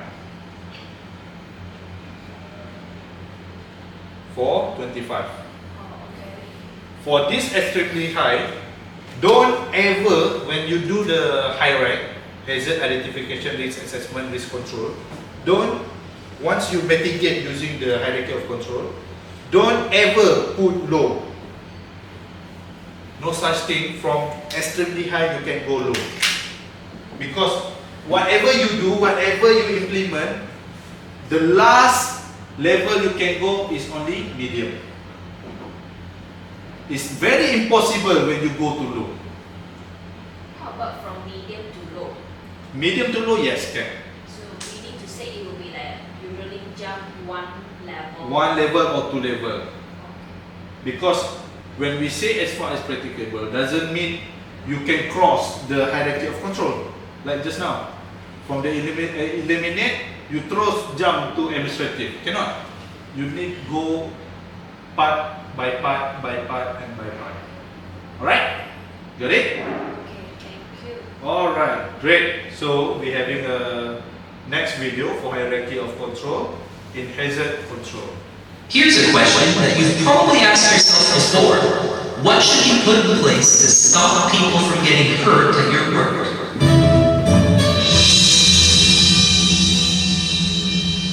Introducing the hierarchy of controls. It shows the best ways to control the danger posed by hazards. You will notice that the top category is largest, and as we go down, each category gets smaller. We made it this way to show that as we go down, the controls get less effective. The higher up a control is, the better job it generally does of keeping people safe. To explain this better, let's apply the hierarchy of controls to an actual hazard. Imagine there is a giant overhead lamp in the lobby, and the rope holding it up is starting to fray. This falling on somebody is obviously a hazard. The best thing that you can do to keep everyone as safe as possible is to remove it, right? That is always the safest option. Or replacing it with something safer, like a new light that won't fray. But removing and replacing is not always possible, not always necessary, and honestly, not always worth it. And if that's the case, then you want to move on to the three types of controls.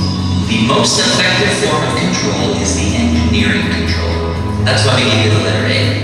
This is a control that is physically attached to the hazard and will keep people safe no matter what they do. This would be like building a cage around the lamp that will catch it if it fell, or maybe attaching a chain to the lamp that will stop it from falling if the rope fails. A great solution to the problem, but oftentimes this is costly. The next control of the hierarchy is the administrative control. This is the control that is between you and the hazard. This includes training, communication of important information, like floor signs, things like that. For our lamp, that would be like having pylons set up around the area that it would fall, and a message from management about what to look out for, as well as a regular schedule of preventative maintenance. Maybe it's checked out yearly. Not as good as a cage or a chain, but still something, and a lot cheaper too. The last control of the hierarchy is personal protective equipment. It's the least effective. This control is on the person, reducing the chances of injury when they're exposed to the hazard. Things like gloves, closed-toed shoes, and masks. For our lamp example, this would be like giving everybody in the lobby a helmet, so that when the lamp comes down, it might save them. Yeah, you can see why relying on PPE only is a very bad idea. So those are all the different styles of controls, but there's nothing that says that you can only use one of them per hazard. If you use an appropriate mix of engineering, administrative, and PPE, and get to a point where everyone is adequately safe, that's the goal. The key word is adequate. Do we need a chain, plus a cage to catch the lamp, plus a sign that cautions people, plus pylons, plus a message for management, plus helmets for everybody who walks by just for a light? Of course not. But you should make sure that you have enough to keep people safe enough. And the only way to do that is to make sure that the controls you use actually work. Okay. This video was a tiny look at episode 5 of our video. Alright, so as you can see here, for the real world application of the hierarchy of control, right? So you can see eliminate substitution, engineering control, administrative, PPE. So control type here, for the eliminate, remove the hazard. So that means immediate, substitute, replace. Okay, we need to replace the hazard. Engineering control, we need to isolate. And then administrative, for change how people work, PPE, protect the workers. So this is such an example. You can see here, this continues, okay, swap all machine, install guardrail, implement, permit to work is a part of administrative, okay. Work, a worker wearing face shield, glove and ear protection and so on. This is a visual suggestion. Image of empty chemical shelf, image of a modern machine which enclosed part, image of the platform which a bright yellow guardrail, this one for engineering control. Then for administrative, image of a supervisor review, a permit checklist, image of a worker fully grade up in PPE. So this is fishbone analysis. Okay, so that is interesting for this one. So we will go for materials, measurement, machine, pupil, environment and method. This is a basic thing we want to cover inside the fishbone. Okay? The materials part, we need to go for wrong specification of the materials, poor storage condition, worn out materials. How about the measurement? Wrong size, okay? The machine failure or machine malfunction, okay? Employee fault. How about the pupil? Mistake, okay? Machine mistake, mistake in production, mistake in SOP, okay? Environment, wrong production. Is it too hot, too cool, too humid, and then method, wrong production produced. So concept also known as the Ishikawa. Okay, when you heard about Ishikawa, fishbone Ishikawa, this is it. Alright. So analogy, the fishbone diagram is our X-ray machine. It's help to use the hidden causes of an incident. Okay.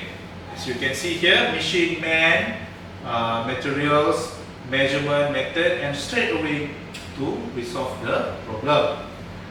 Okay, for the pupil, human factors such as skill, training, knowledge, communication, and behavior. Okay, example, like I keep telling just now, lack of training. Machine, equipments, the physical asset used in the process. Example, equipment breakdown. Okay, materials. Raw materials, example, defective part, okay?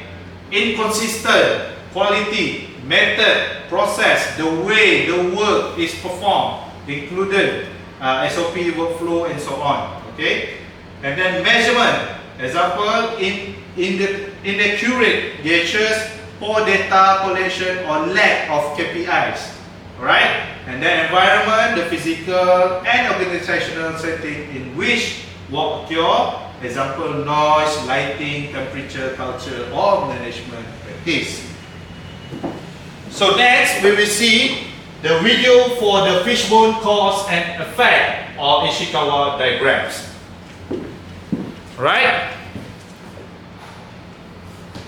So you're looking for a better way to solve problems in the workplace. Because guessing, blaming, and faulting others has left. It's time to discover the ugly causes of the problem instead of just treating the symptoms. Say hello to fishbone. Fishbone is an awesome technique that takes the pain out of solving workplace problems. Just draw a fish skeleton on a chart or board. Write a problem in the head of the fish and start brainstorming causes. Why would this problem happen? It could happen because some fella made a mistake. Maybe they weren't trained, or careless, or distracted, or not right for that job. And whose fault is that? It could also happen because the tool or equipment didn't work. It could have been broken or not calibrated. It could have happened because the technique was wrong, or outdated, or maybe just too complicated. Or maybe someone stuck the wrong material into a process. Or maybe because the measurements were wrong. Or it could be something from the outside. Next, figure out ways to fix these problems. For For each cause, ask whether you know how to prevent it. If yes, mark it with a C, that's controllable. If you don't know yet, but can't find out, mark it with an X for experimental. And if you cannot prevent it or detect it, mark it with an N for noise. The C's need new standard work procedures. The X's need some trial and error. The N's need some protection. With fish oil, you can always be sure you'll find a way to solve the problem, whether you use it by yourself or in a group. Fish oil, making problem solving selfless. Alright, so you already been through for the hierarchy of control and fishbone Ishikawa. So, interactive exercise here. Instruction: as a group, use this template to perform a root cause analysis on the provided case study. By this, measurement, pupil, environment, machine, method, materials, will we go to problem or goals. So I will give you 2 minutes and discuss. Okay, within this group, I don't want group 1, group 2. I want in one group. Okay, disconstructing an incident. Okay, as you can see here, man, machine, materials, method, measurement, environment. So I will give you 2 minutes. We will discuss and we'll get that later. Right?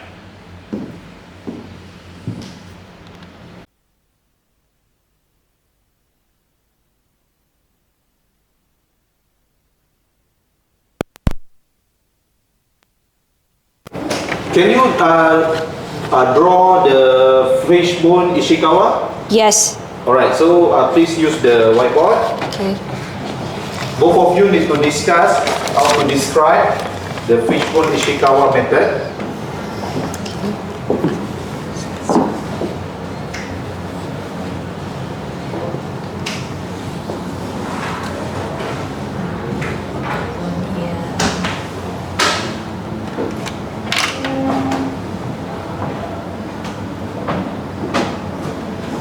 Okay. Okay, maybe we write with, yeah.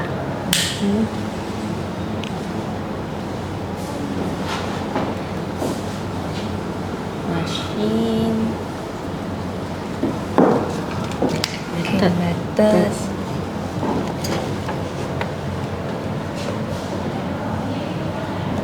Okay, later we write, use the rate to write material.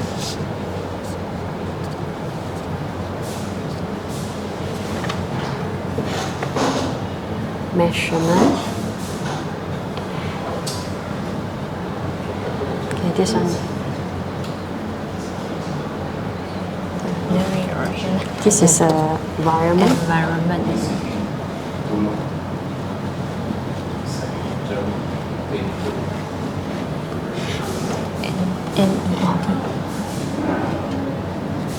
Okay, so we use a red pen to write. So is it the man will be covered for people? Yes, people. Great. Okay. The machine will be the equipment.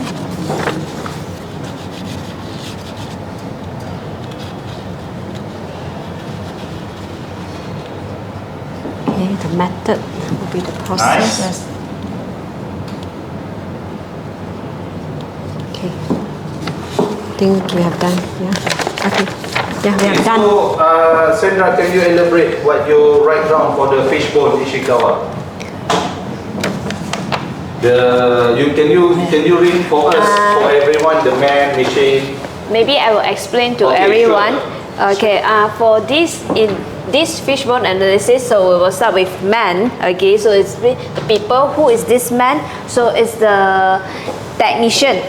So because the technician was new to the task. Okay, Right. so he is a rookie for this task. So he has a limited competency on the spill response training. Okay, so we need to say like when any accident happens, so he doesn't know how to handle. Right. So he doesn't know how to handle it. So that it make him misjudge. So misjudge the value pressure. Alright. So this is from our fishbone analysis. Okay, so for the second part, we will go to the machine. Also, we call it like the equipment itself. Alright. So because the transfer hose had a micro crack, the micro crack that is because it's very little and no one able to identify it, no one realized this thing. So and then no secondary containment tray. So because like the chemical thing, the plant there is no secondary containment tray. That's why the accident happened. Okay. And because the value like auto shut off, because the value off, so it become auto shut off. Alright. Okay. The next one we will go to the method, also the process. Okay. So because this plant they do not have enough the SOP. So Right. because they not have this the SOP like the double. Okay, so meaning to say when anything happen, their staff they do not know how to react. So and then so they actually have to check the steps. Okay, so if there is a SOP, so then their technician, then every employee in the plant, they were able to check the step by step. Okay, and then they do not have a buddy system during transfer. Why I say buddy system? So again, because according to this case, the person involved in the incident, so is a newbie. So again, he lack of all this knowledge, and then the company, the boss, the supervisor just let him to do the task alone. So because of no buddy system, that is why today the incident happened. And then they do not have a pre-transfer checklist. So usually, because still in the newbie side, they need to have a checklist. So for them, they know how to do. Right. So missing one step will cause the incident, and then that is why this technician happened. The technician incident happened. Okay, fantastic. Okay, and then after we cover these three, then we will go our fishbone. The bottom side is the material side. Alright. Okay, because no recent spill drill. Okay, because of no recent, the near miss reported is not reviewed. So actually the incident, I will say incident is not the first time happened. So we have a multiple cases that nearly happened the incident, just that no one go and report. So Right. everybody keeps silent of this one. So because everybody keeps silent, it happened today, the real accident happened. So Alright. if everyone aware the things, so all this thing will not happen today. Understand? Okay, and then there is no KPI for the chemical handling error. So they do not really go and see. So is it how handling the chemical? So if the error happens, so they do not know how to go and check they do not know how to measure the performance. Is it still in the correct standard or still comply with the correct standard or not? Okay, so Sandra, if I wrong, then you help me to Sure. top up this one. Yeah. Okay, and then so this will be the measurement. Okay, so again, because like the KPI is also actually part of the measurements there.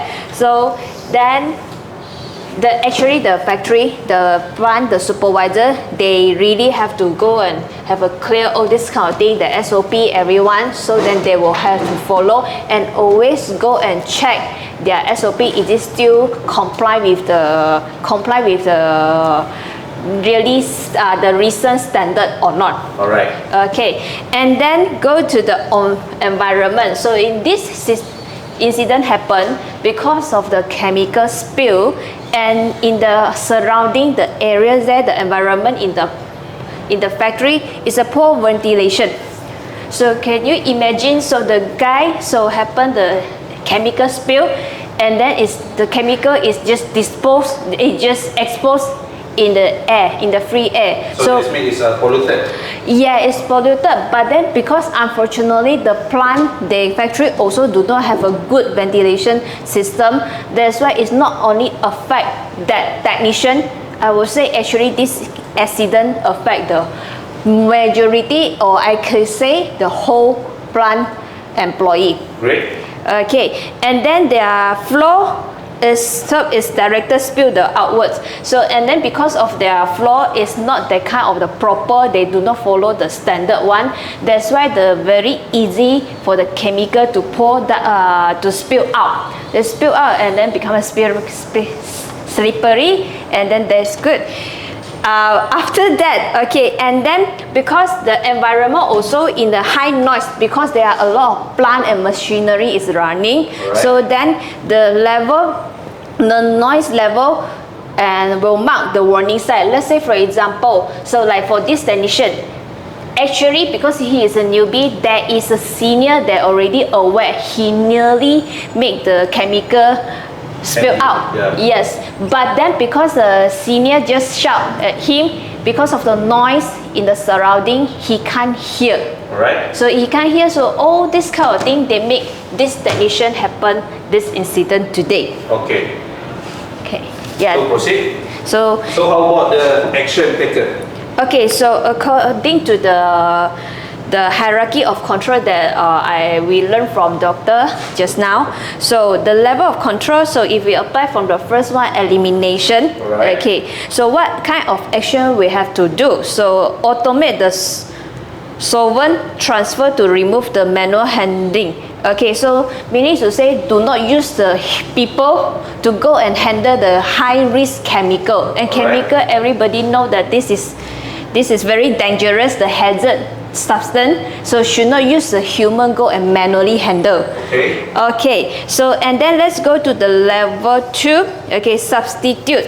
So how to substitute this one? We can use less volatile alternative where feasible. Okay, so we can use the last one. No need to use all this high hazard chemical and expose to every employee, every technician in the factory. Okay. So the level 3 according to the level control, so it's the engineering control. So how we can do this one? How can we avoid? We install the spill tray, auto shut off, valves and leak sensor. So have to install all this kind of sensor if the incident happen again. So it should have the warning, just like for example the siren to alert everybody, so that everyone know where is the assembly point. So do not just lock everybody in the closed door environment. Fantastic. Okay, and then go to the level 4, it will be administrative control. So what is administrative control? Like what I said just now, because the process there, okay, and then their measurement, the SOP is outdated. Okay, the SOP is outdated, so how they can upgrade this one? So they have to update their SOP regularly. Okay, right. So and then they have to conduct the regular spill drill. So what does it mean, spill drill? So if anything happen, the same incident happen again, so that the technician in the same factory, they know how to react. Right. So they know how to react this one, so they improve the labeling protocols. So they have to tell everybody, put a warning sign, the sticker label on the chemical, so that everybody aware this is the hazard. It's like a precaution. Yes, correct. And then last but not least, the last level. Okay, the last level is the PPE. So reinforced use of a chemical resistant suit and face shield. Okay, because first they have to have wearing that kind of like for the gear, like the gear, the one. Okay, and then with the shell. So if they are really cannot substitute with manual, yeah, so that they still have the things to protect. Correct. This one.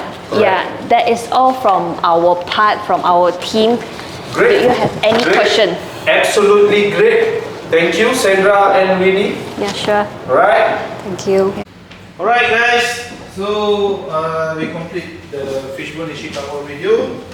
So we continue our slide, interactive exercise, constructive and incident. So here we can cover man, machine, materials, method, measurement and environment.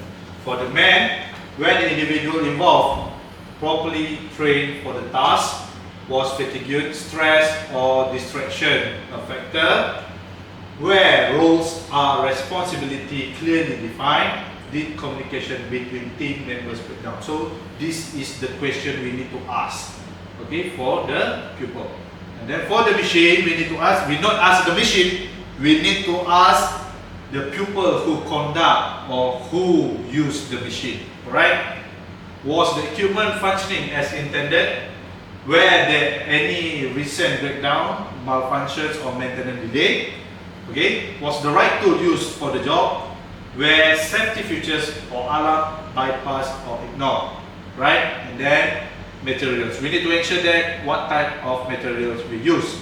Were the raw materials or supplies of consistent quality? Could defect, contamination or storage have contributed? Where material storage are labeled or handled correctly? Did substitution or last minute change affect the outcomes? So methods, where standards operating procedure SOP are followed. Like I said just now, is it the SOP? Do we follow the SOP? Where the produce clear, practical and up to date? Did workers feel pressure to take shortcut? Where the gaps or inconsistencies in the process design? So measurement, this is the nearest key to complete your investigation. Was the incident detected or reported promptly? Then where the right metrics or indicators being tracked? Could faulty instruments or inaccurate data have been playing a role?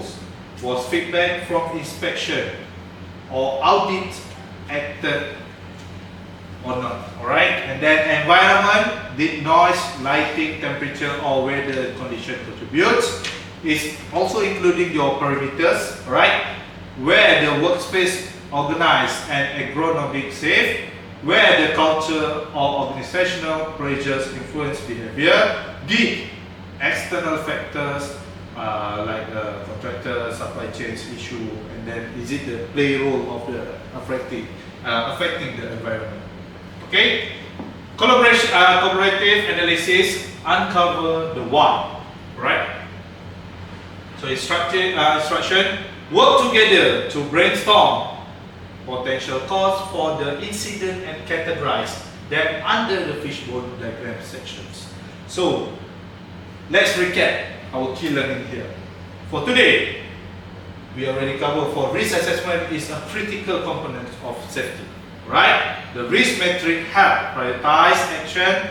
The hierarchy of control provide a framework for effective hazard mitigation. The fishbone diagram is a powerful tool for root cause analysis.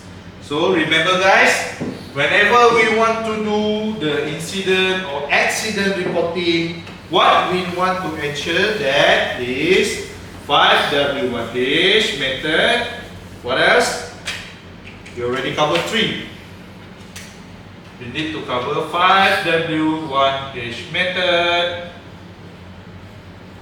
Hierarchy of control, good Winnie.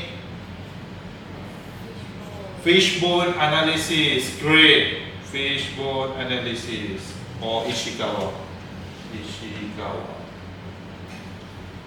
So remember guys, the 5W1 method, hierarchy of control, cover for risk metric, hierarchy of control, and then fishbone Ishikawa. From there, we will having a good, solid framework for the incident and investigation reporting. Alright? So, we already covered for chapter 1, 2, 3 and 4. Now we go for module 5. Our module 5 cover for group synthesis and application. And then the subtopic is a case study scenario. This module number 5, we will having a lot of activities. I will give you 35 minutes to having a group discussion and then present to me. Alright? Task instruction, considerate knowledge quiz. Alright? So we go for integrated case study, a multi-factor challenge. this scenario, a detailed narrative of a functional incident which contributing factor from various areas, such as equipment, human error, process failure. As you can see from equipment, engaging machine, lack of maintenance, and then control safety bypass, human error, and then fatigue and or stress, and then process failure, process not follow, and then we will having a problem here. Alright? So, for the equipment factor, an engaged pump system which won't seal begin leaking under pressure. Preventive maintenance had been delayed due to production demands. A safety interlocks was bypassed to keep operation running. For the human factor here, right, the operator on duty was working more than 12 hours. Our requirement, our rules and regulation by Employer Act, is it we can work more than 12 hours in Malaysia? Cannot. Why cannot? Government says so. Yes. Authorities. Authorities. It's under enforcement by law, by Employment Act. Okay, let's say you are work for straight 8 hours. Okay. You need to having 1 hour's break. Compulsory. If your employee or employers didn't give this, you can report to JPK, to industrial court. Alright? If you work for 12 hours, you need to having for 12 hours at least minimum 2 hours break. Okay? This is a requirement by law. Right? Don't ever cross this border. If you more than 15 hours or 24 hours work, how many break you need? 3 to 4. 3 to 4? Others want to try? 5 hours.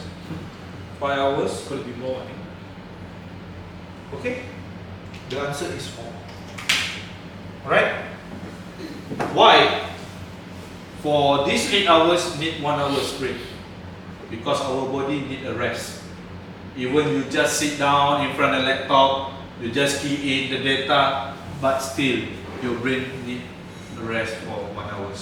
That's why you need to go for lunch, take a nap for 1 hour. How about 12 hours? Why only 2 hours?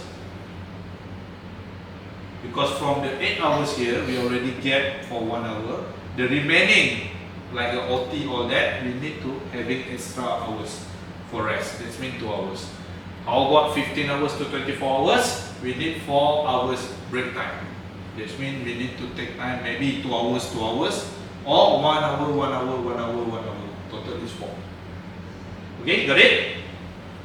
Alright. So, we go for human factor. Under stress, the operator misread a control panel indicator and assume the system was stable. See the keyword here, assume. Alright. A critical step in the shutdown produced was skipped. And then we go for process factor. The site maintenance schedule was not aligned with actual equipment usage. Like what KB said just now, the time frame for maintenance work are not tally. That means it's not follow schedule. Right? The risk assessment for bypass controls had not been updated in over a year. Communication between operation and maintenance team was inconsistent. This means miscommunication. Alright? So outcomes, the combination of these factors lead to a loss of containment events. Fortunately, quick action by a nearby team prevent escalation, by the incident highlight systematic weakness across equipment, reliability, human performance, and process disputes. So instruction for group application. your team will have a 35 minutes. In this scenario, we only have a 4 people here. So I want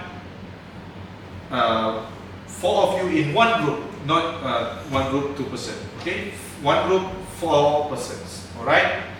Your team will have 35 minutes. Apply the 5W1H method.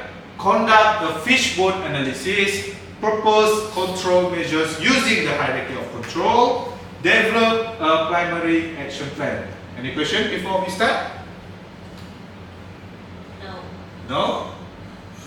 Good? All good? Everything good? Yes. Okay. So, structure brainstorming for maximum effective. I will give and I will provide you the sticky note. So you can use that, the sticky note, for the 5W1H, and then you can draw at the whiteboard here the Ishikawa fishbone or hierarchy of control. Alright, and then you need to present to me. Okay? So, facilitating effective group collaboration, what you need to do to assign note taker, you need to appoint one note taker for the timekeeper. Ensure all voices are heard. Stay focused on the objective. Alright? Select one person. So, the group report up template, alright? 4 sessions equal 5 W1H summary, space for bullet point or sticky note, like I mentioned just now. Fishbone diagram, placeholder box for drawing or inserting a cost-effective diagram. Hierarchy of control proposals, recommended action plan, and then you will present to me. Your 35 minutes start from now. So I hope you all will having a good discussion, and then please, after 35 minutes sharp, you all will present to me. Alright? Any question? No. Alright, so we will proceed to 35 minutes. Alright guys, 35 minutes is over and you already present to me. Great. I appreciate that KP, Winnie, Sandra and all already covered all this topic. Great, you are having a 5W1H here and you all are having a, what we call the hierarchy of control here, and then fishbone Ishikawa is here. Okay, as I can see here, you all already understand, you all already implement it into your exercise. So, next, are you ready? Going for roadmap, a path forward. Okay. The prevention roadmap, you need to cover here, report, investigate, analyze, control, and prevent. Alright, this is our path to zero incident roadmap. It's a continuous loop, not a finish line. Alright, so don't ever say that once we complete the report, investigate, analyze, control, and prevent, we stop at that session. Alright, we need to keep continuous this loop. Alright, because this is not the finish line. Understood? Alright, so this version is especially powerful for training because it's made the never-ending improvement. That's why I keep telling you, this is not the finishing line. It will go around by round and around. Alright? So, let's recap the module. The power of integrated thinking. The key learning here, incidents are opportunity for learning and improvement. A systematic process yields accurate finding. So root cause analysis is the key to preventing recurrence. Alright? So remember, we already went to 5W1H method, how we want to implement the 5W1H method, and how we want to use the 5W1H method, and then we will go to, we already done for risk metric, the likelihood, severity, and then we already went to what we call the hierarchy of control, eliminate, engineering, administrative, PPE, and then we already go for Ishikawa fishbone. Am I right? So we already cover the core item and the core method into the incident and accident report for the framework. Okay? So we already covered for the first module, second, third, fourth, and fifth. Now the final one, the module number 6, consideration and forward planning. So we will cover for subtopic key takeaway, summary of 5W1H, integration with risk management, alignment with HSE compliance, actionable lesson learned, final action planning checklist. So we go for core takeaways, the fundamental of a safe culture. So the key point here, the 5W method is a universal tool for effective reporting. Right? So that means you can use it anywhere, anytime. Alright? Compliance with OSHA and other regulation is non-negotiable. That means no negotiate. When we say the investigation, that means you will directly involve DOSH, Department of Occupational Safety and Health. OSHA is the Occupational Safety Health Act. Alright? So, proactive incident investigation and root cause analysis are essential for continuous improvement. Right? So, referring the 5W1H principle. First of all, we need to know who, what, when, where, why, and how. We already gone through and we already implement it. We already used this method to our incident and accident report. Right. Next, strategic integration. From the reporting incident, we move to risk management. That means we already hit at the middle bullseye. Alright?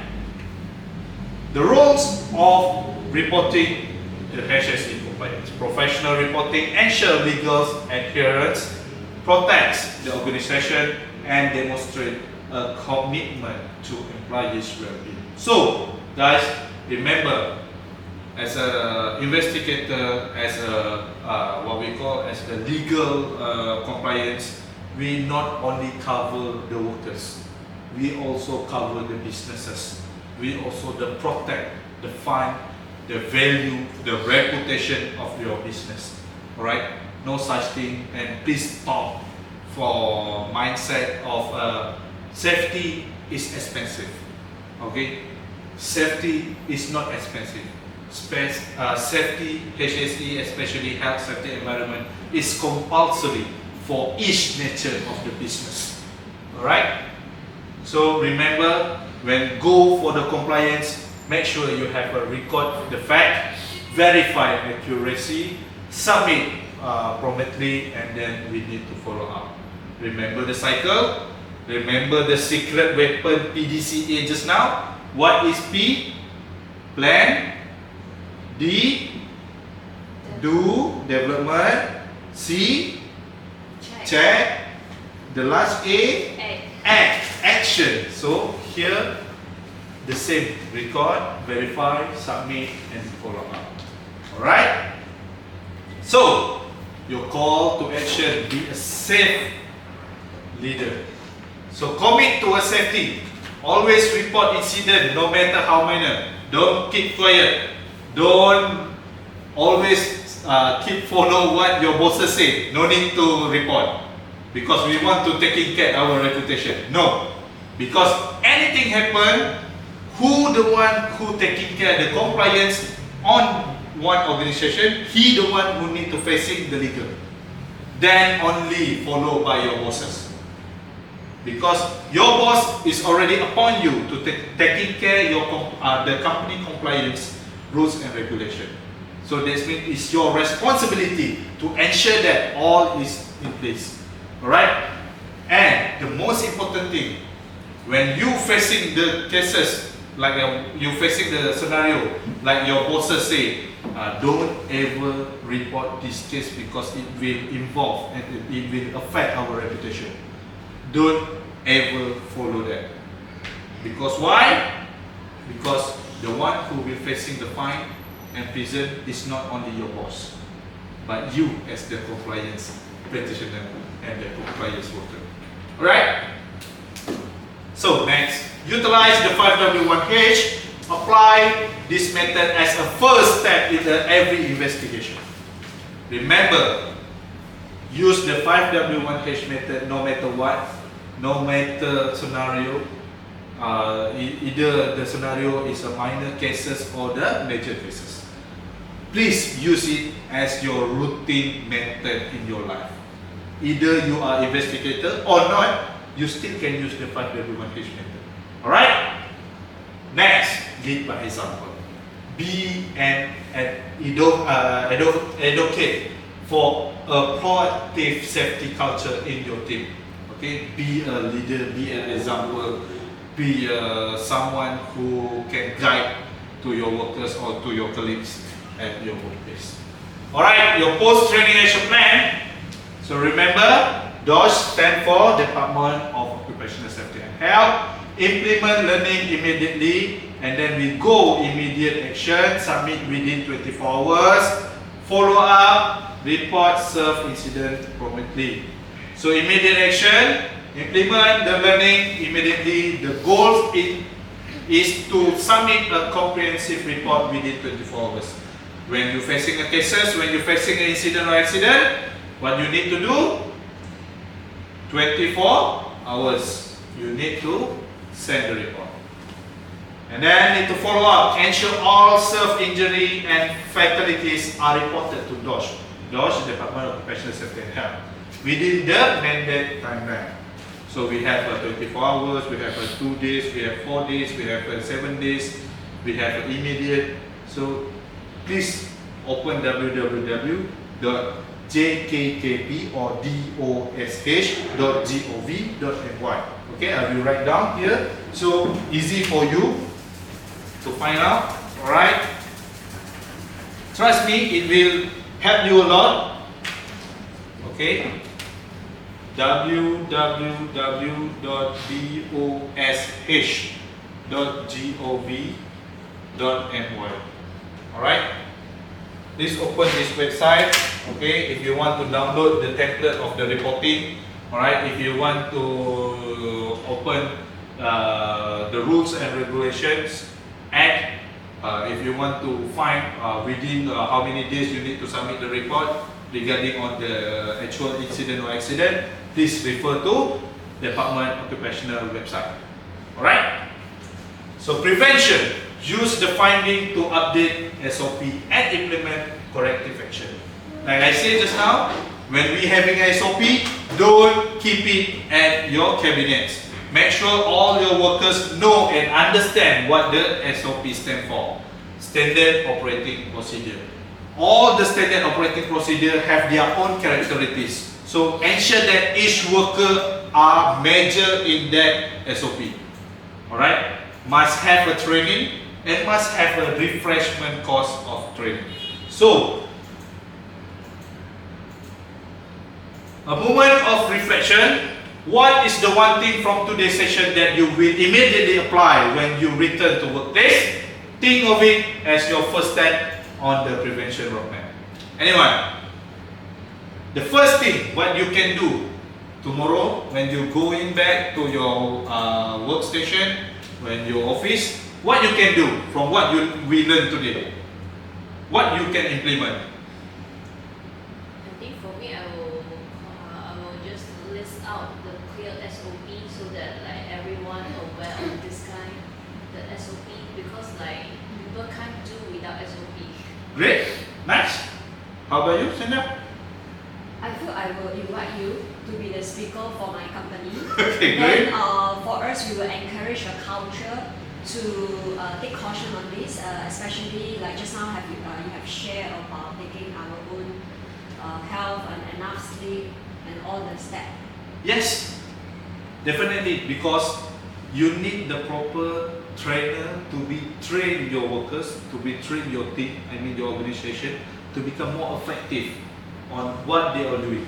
They all need to really understand. It's not talk about how we want to make or earn the money. We also want to ensure the safety, health environment is there. Alright, great. How about you, Mr. Kepi? think it'll be an internal meeting to find out what the current situation of the company, what are we lacking, what are we missing. Great. In terms of individual, in terms of bosses, management, in terms of machinery, we have to ascertain our current situation of the company. Good, Whether fantastic. it's SOP, whether it's individual, whether it's company, whether it's policies, or Yes. whether it's maybe government regulatory that we cannot comply, or maybe we have not complied yet. Great. So, If you seek my advice, you can call me anytime. sure. Great.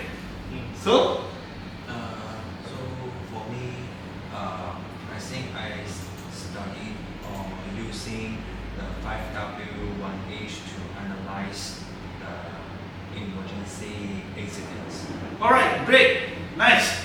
So I can see all of you here are clear about the 5W1H method, the framework, the aggressive framework. That means we can combine everything to become a comprehensive framework for 5W1H method.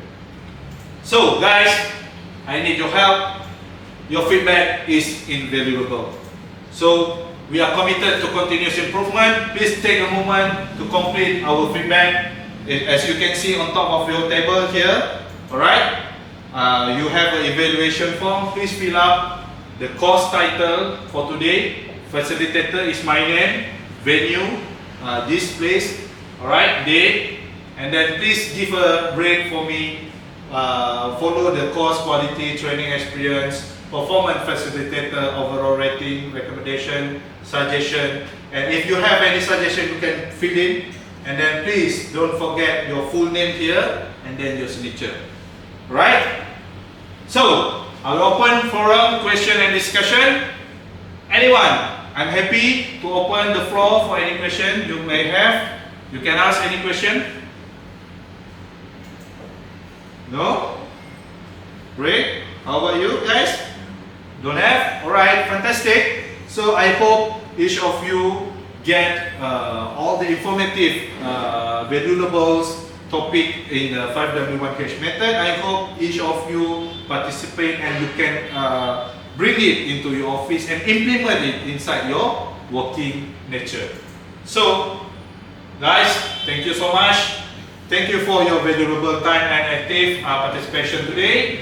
And then I'm confident each of you, once out from here, you can become a good investigator, good detective. Okay, I can dare to say that you have a strong knowledge to implement, and I ensure that you guys can bring a new culture inside your workplace area. Alright, so thank you so much. That's all from me. Okay, thank you so much. Thank you.